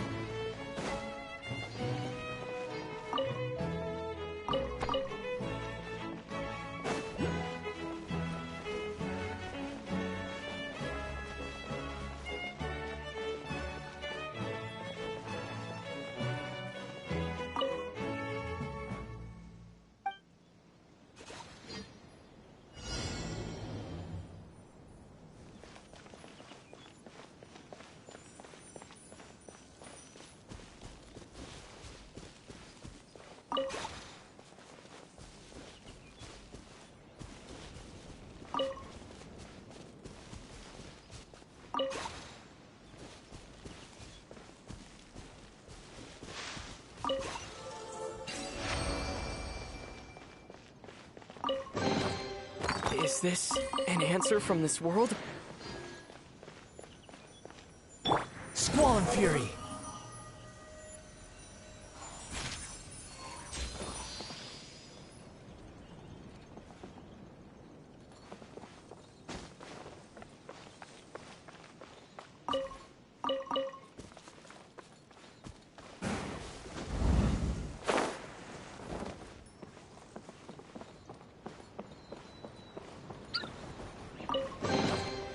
Unnecessary. Behold!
I'll keep this close.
Is this an answer from this world?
Huh? What's this? Wait. This looks like the star I found earlier. I told the guards to place it near the goddess statue. Maybe they ran into some trouble up there. Guess we'd better hurry.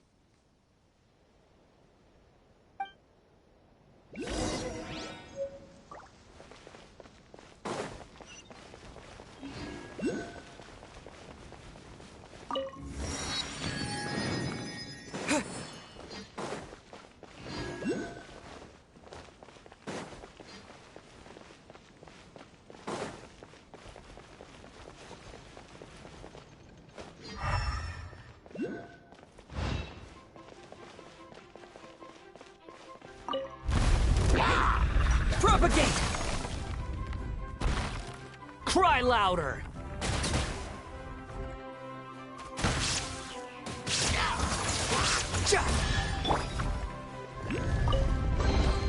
Is this an answer from this world?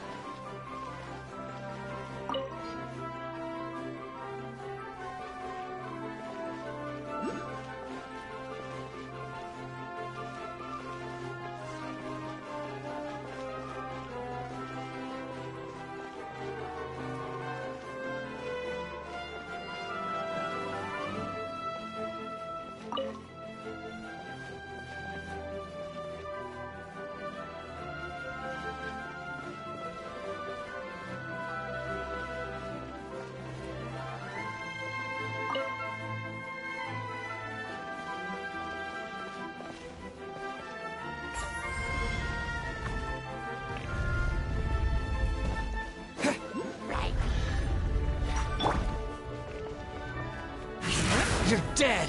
Ah!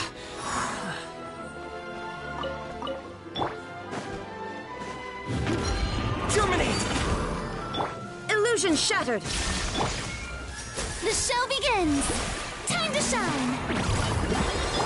Squall and Fury!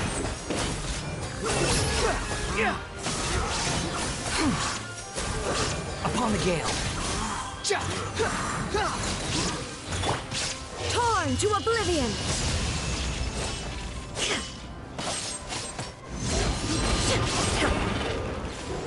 Whoa! Why is the star on top of a mechanism? Uh-oh! More monsters incoming! Wretched vermin!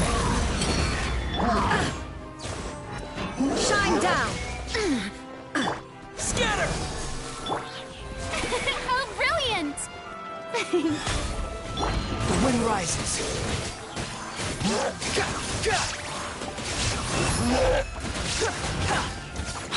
Following me. That's far enough. Behold. Know your place. May I present? Let the world come alive!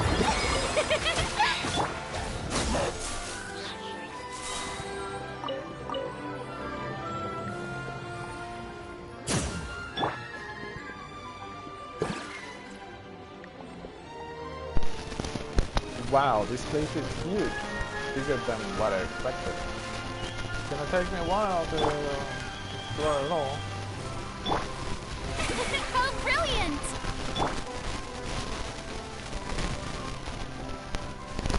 Well, it's a summer event after all. It's pretty big considering the one that wasn't going to violence. Is this an that answer one was from this pretty world? big too. Propagate! There is no escape!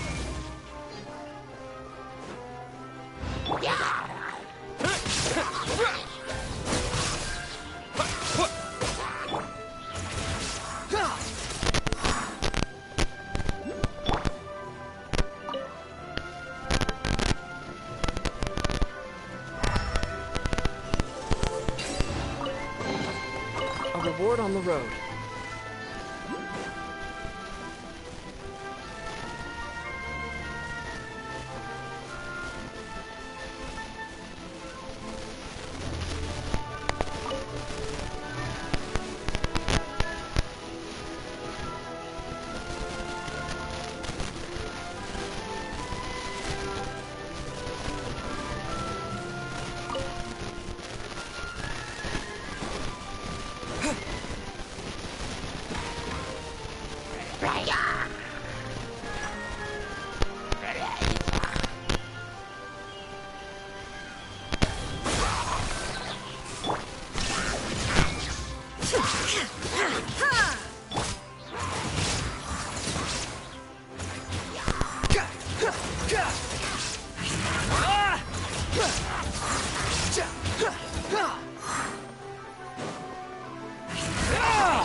There is no escape!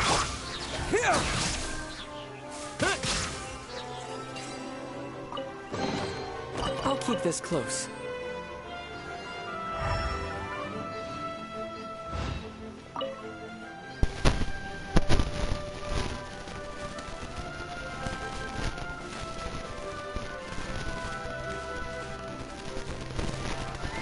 feels like they really didn't want to give that to us.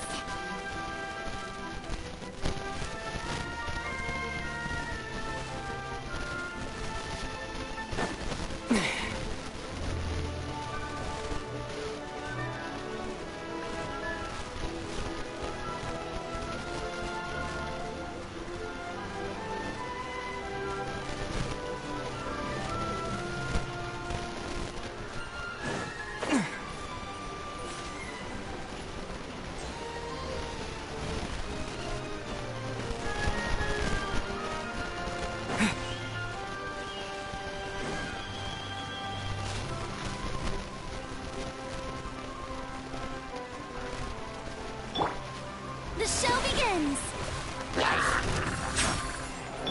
Propagate!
How brilliant!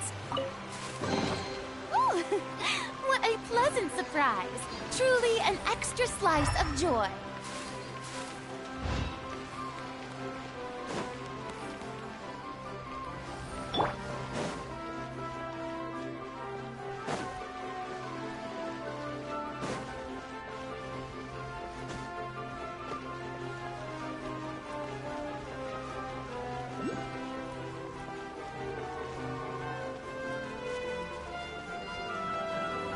Scatter! Shine down! Squall Fury!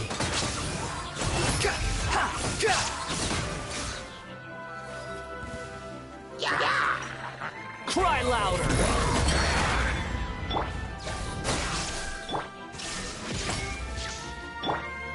Time to shine! Spring forth! There is no escape! The wind rises.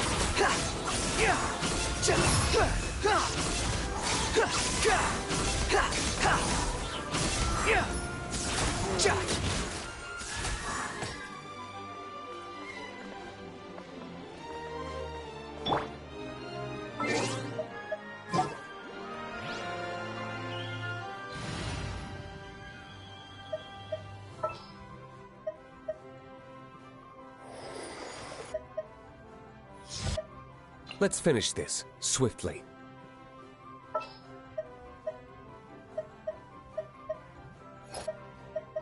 Ready to rumble.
Another one in the bag! That sure was rough. A reward on the road.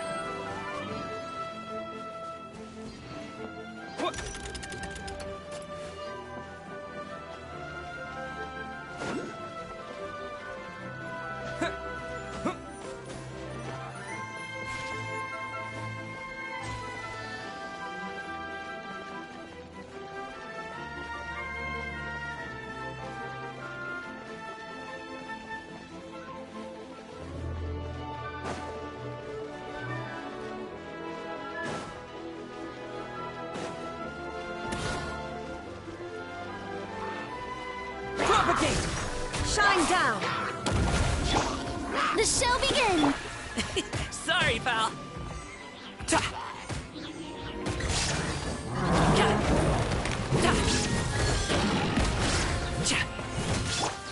Now you shall perish!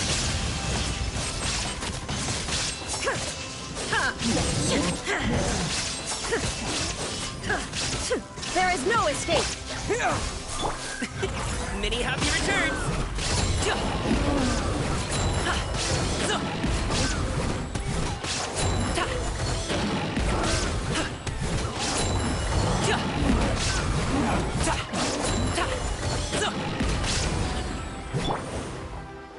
Germinate! Illusion shattered! Let my name echo in song! How brilliant!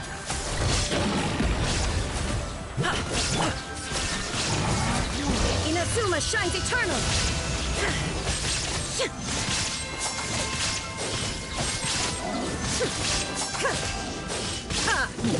There is no escape! Propagate! Up to it, Manzai!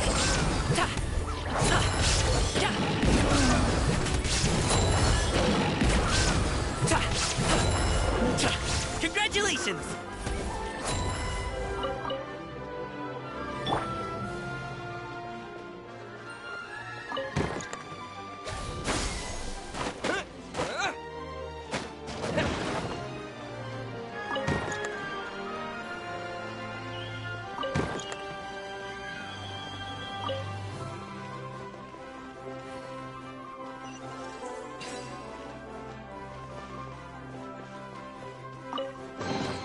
A reward on the road.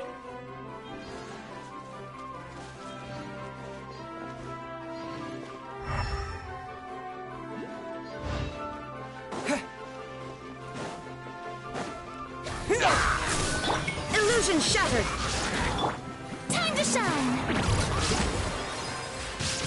The show begins!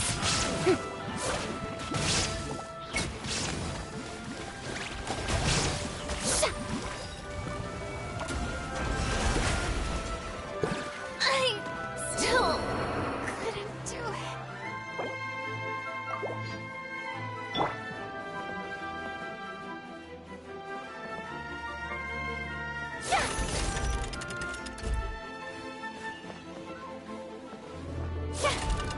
Shower me with praise!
Drat! I can't move! What happened? Your Majesty! This conservative radical, he attacked us! He threw the star from the Astral Garden and even stole the magic thread linking the Oracle Pillars! But just as we were about to arrest him, the goddess's magic activated, and now we can't move! No! Nobody touched the celestial gear! What's an oracle pillar? You need to use it to pray to the goddess. I'll explain later. First, let's help these guys.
It's okay. Let him go. But, Your Majesty! Even if we catch up to him now, we won't be able to change his mind, much less quell the fear that many others like him are feeling. All it would do is turn him further against us. Understood, Your Majesty. Also, this is the magic thread he was holding from the Oracle Pillars. Your Majesty, what should we... Ah, please give that to the traveler over there. I believe they have some questions for the goddess. Yes, Your Majesty.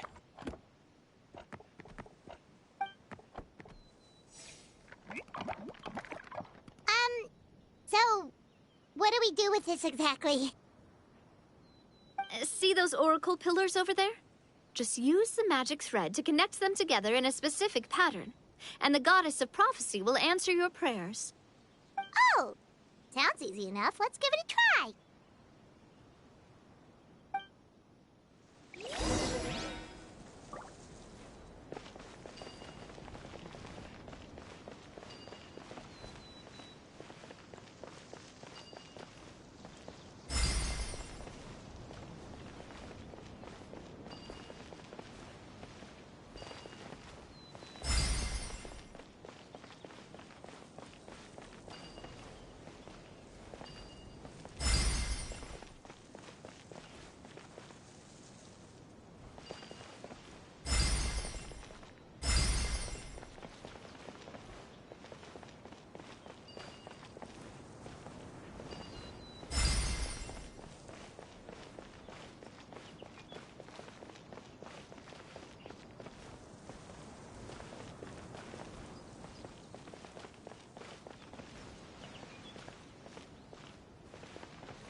To which course of fate do you seek answers, my child of Simulanka?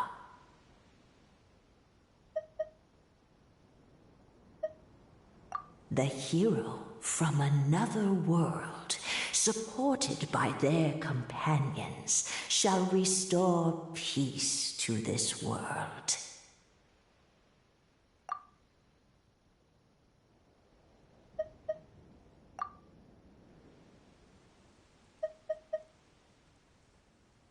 Go and push the gear that connects up to the starry sky.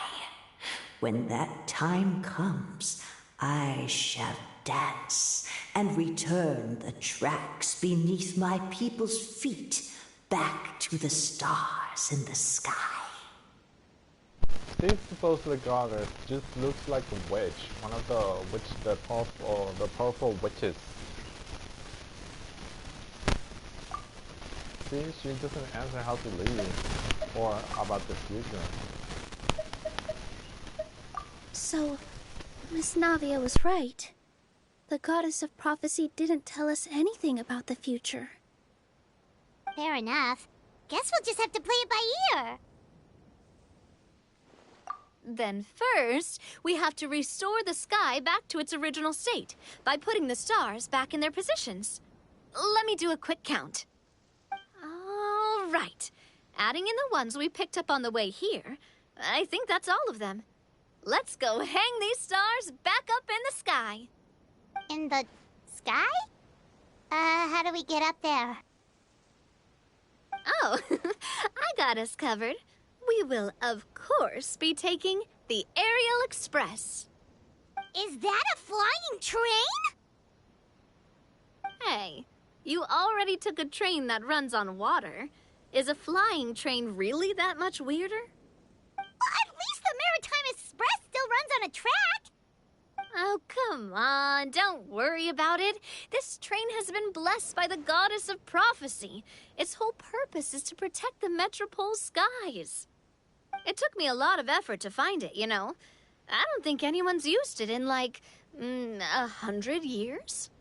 100 years? Are you sure it's safe? Let's not forget that the goddess of prophecy's magic has been going haywire recently. Well, it's not like we have any other options. Unless you want to do the honors, Paimon. Fancy flying up there on your own? No, thank you. It's way too high up. Oh, wait, Nilou. You've got a feel for how magic works here. Can you do your thing and sense if this train is the real deal? I can try. Yes, I can sense traces of magic, but it's different from the kind I felt in the forest, so I don't know. Okay, fine. Guess there's only one way to find out. That's the spirit. I'll come with you. Miss Nilou, will you be joining us? I think I'll stay behind. That way, if something does go wrong, you'll have someone on the ground to get you some help. That makes sense. If the train does break down, you can make us a giant origami crane to come bail us out. Or if a crane's too difficult, a finch could work.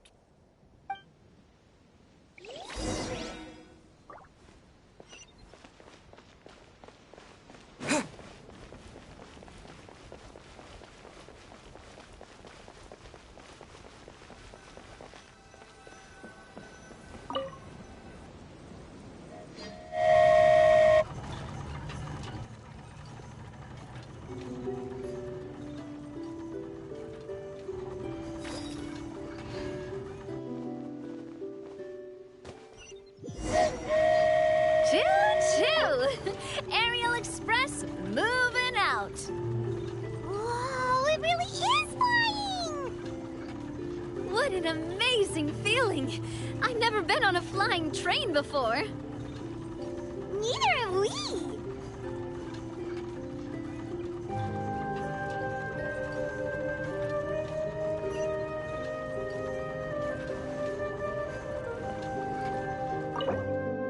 That should do it.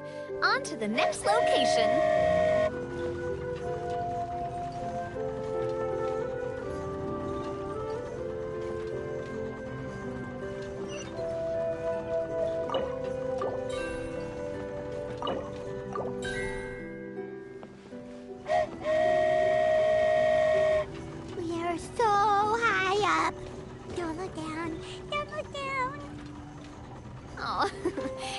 in there, Paimon. The hard part's nearly over. After that, it's downhill all the way. You say downhill all the way? That is the last thing Paimon wants to hear!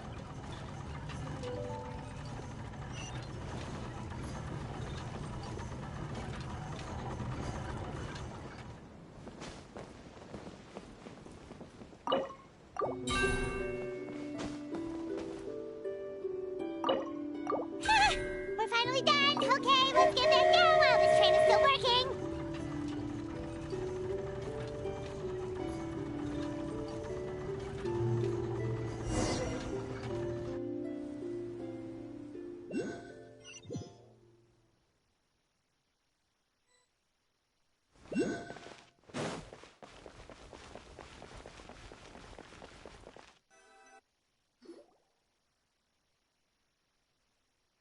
Great job! It looked like it all went smoothly. Yeah, and it was an absolute blast, too. You gotta ride with us next time, Miss Nilou. Huh? I'm okay. Thanks for... Halt! What do you think you're doing? Get out of my way! What's going on? Your Majesty, there! Let us through! Stay back! It's okay. Let them through.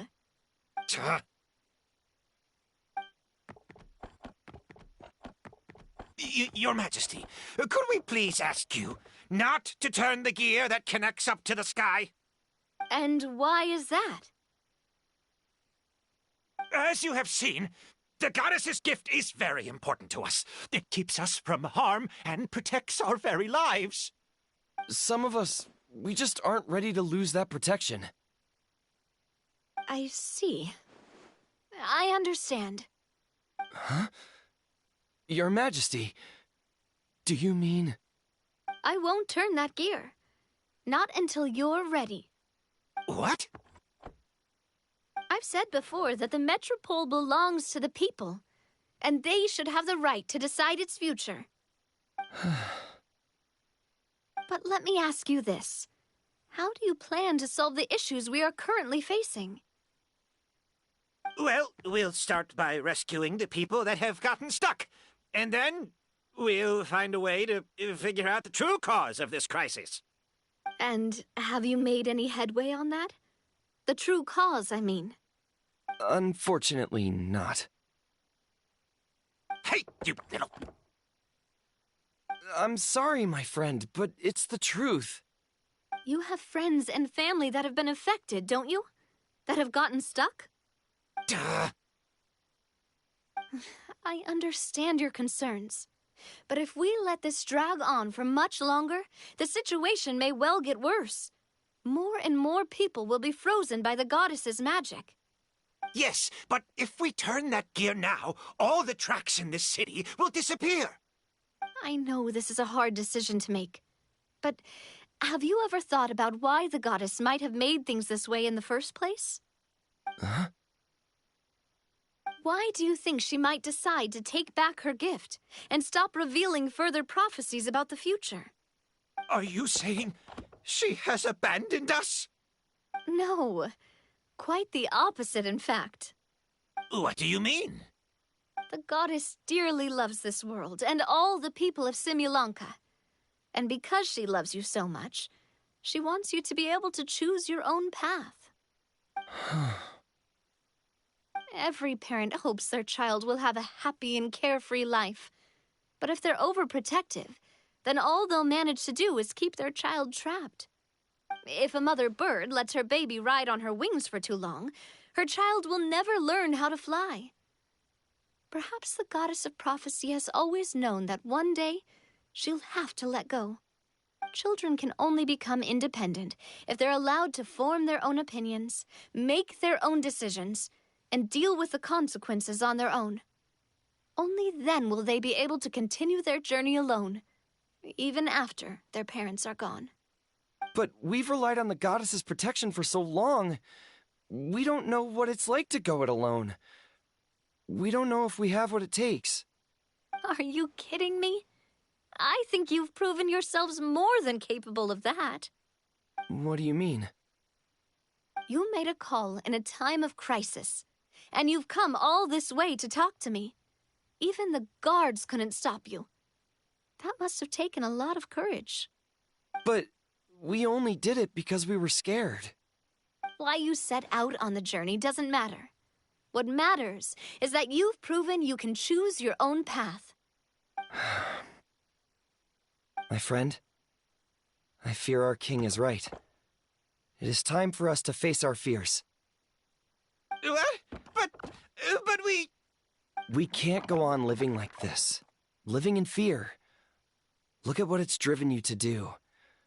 You threw away a star personally created by the goddess of prophecy herself. You once revered her more than any of us. And I think the king is right. She hasn't abandoned us.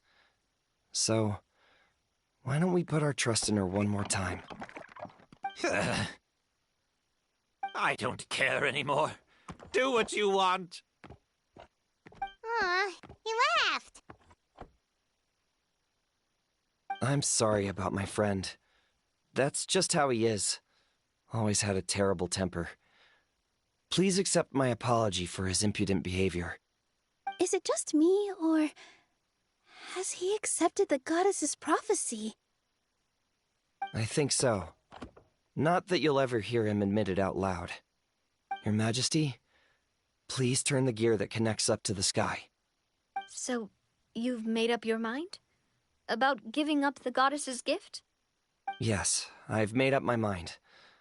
But maybe losing the gift isn't what this is about anymore. Because we've gained something too. You have given us courage. Well said. I am proud of your decision. Now, gather around, everyone, and join me as we make the night sky of this wonderful city turn once more.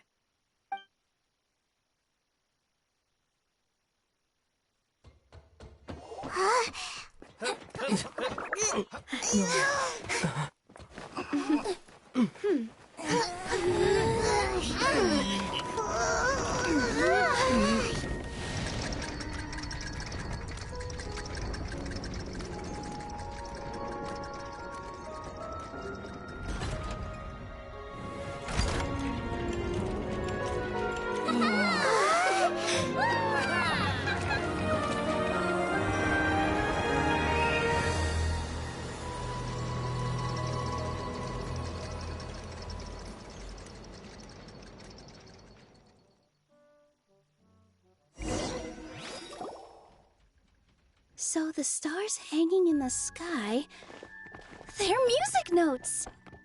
This entire metropole is a huge music box! That's incredible! How do you feel? A little scared and uncertain. But for some reason, I feel a lot more at ease. It's as if some kind of huge weight has been lifted from my shoulders. Figured out any next steps? To be honest, not really. But maybe I can start by having a heart-to-heart with that stubborn friend of mine. I have an idea. If you don't know what to do, why don't you start by helping the people around you? You mean the people who got stuck because of the goddess's magic? I mean anyone and everyone who needs your help. By helping others, you'll eventually find your own path. Trust me, I have experience in this. What kind of experience, Your Majesty? Yes. We'll need a formal organization with a catchy name before we go out and start helping people. Why don't we call it the Spina di Rosula? Spina di Rosula? Ooh, or even the Spina di Rosula di Simulanka. Yeah, that's catchy. Wow, big expansion for the Spina. Moving into other worlds now. Spina di Rosula. I like it. It's a great name. Let's do as Your Majesty suggests. Well then, How about I appoint you as the head of the Spina in Simulanka? While I'm off fighting the dragon with the other heroes, it'll be your responsibility to work with the guards and take good care of the people in the Metropole. What? You're planning on fighting the dragon? But no, Your Majesty, you must reconsider. He's right. Your Majesty, you can't. How are you two on the same side all of a sudden? Perhaps Your Majesty is unaware of this. The great dragon suddenly broke out from the Titanium mines one day and tore the end of the world to pieces. After that, it spat out a strange fog that surrounded a whole island. No one knows what lies beyond the fog, and no one knows what has become of that poor island. Before Your Majesty arrived, we dispatched many soldiers to fight the dragon, but none came back alive. Yikes. Sounds worse than we thought. Isn't that all the more reason for us to go? There could still be guards trapped there, waiting for someone to rescue them. King Navia is right. We cannot simply stand by and watch as the people of this world suffer. Very well. Though I have not served by your side for very long, Your Majesty, 2 days is enough for me to have learned that once your mind is set, any attempts to change it are futile. You're a pretty good judge of character. He probably didn't mean that as a compliment. Since you're serious about this, I won't try and stop you. There's only one way to reach the end of the world, and that's by taking the Maritime Express. Oh, right. So there's a line going there too? Yes, it was originally built to serve the workers commuting to the Titanium mines, but it has been abandoned since the dragon attack. I'll tell the conductor to wait for you at the platform by the side gate to the Metropole first thing tomorrow morning. You're embarking on an extremely dangerous adventure. Please be careful, Your Majesty and friends. Oh, thank you for your concern. While I'm gone, I leave the Metropole in your capable hands. Yes, Your Majesty! Just call me boss from now on. That's what everyone in the Spina calls me, and it's what I'm used to.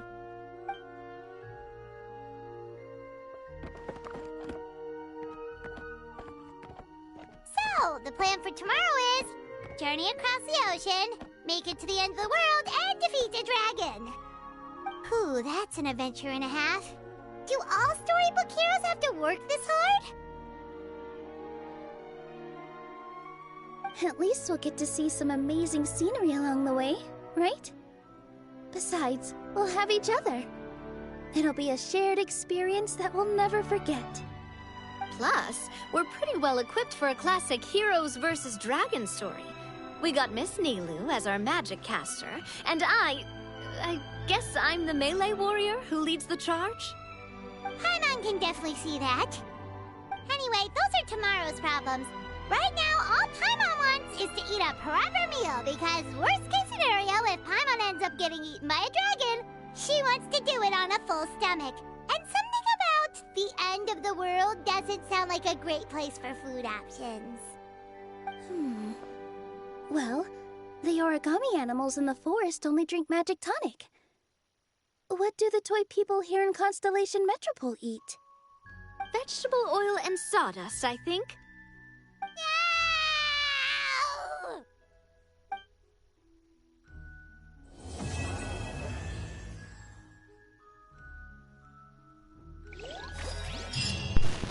So it is like a giant music box.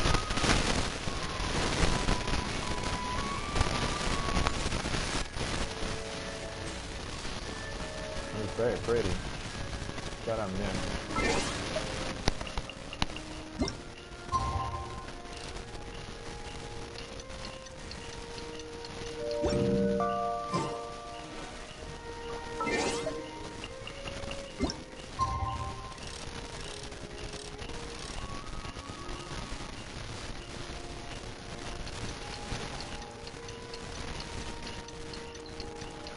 I am spending time, but I'm not going to continue the quest. It's starting to get late, so. The time has come to slay the dragon. How are you feeling? Nervous? Paimon's curious to see what this end of the world place is like. Come on, let's go meet the others at the station.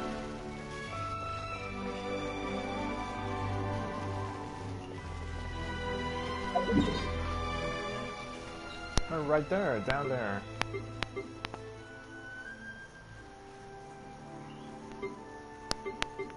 But I have to explore everything.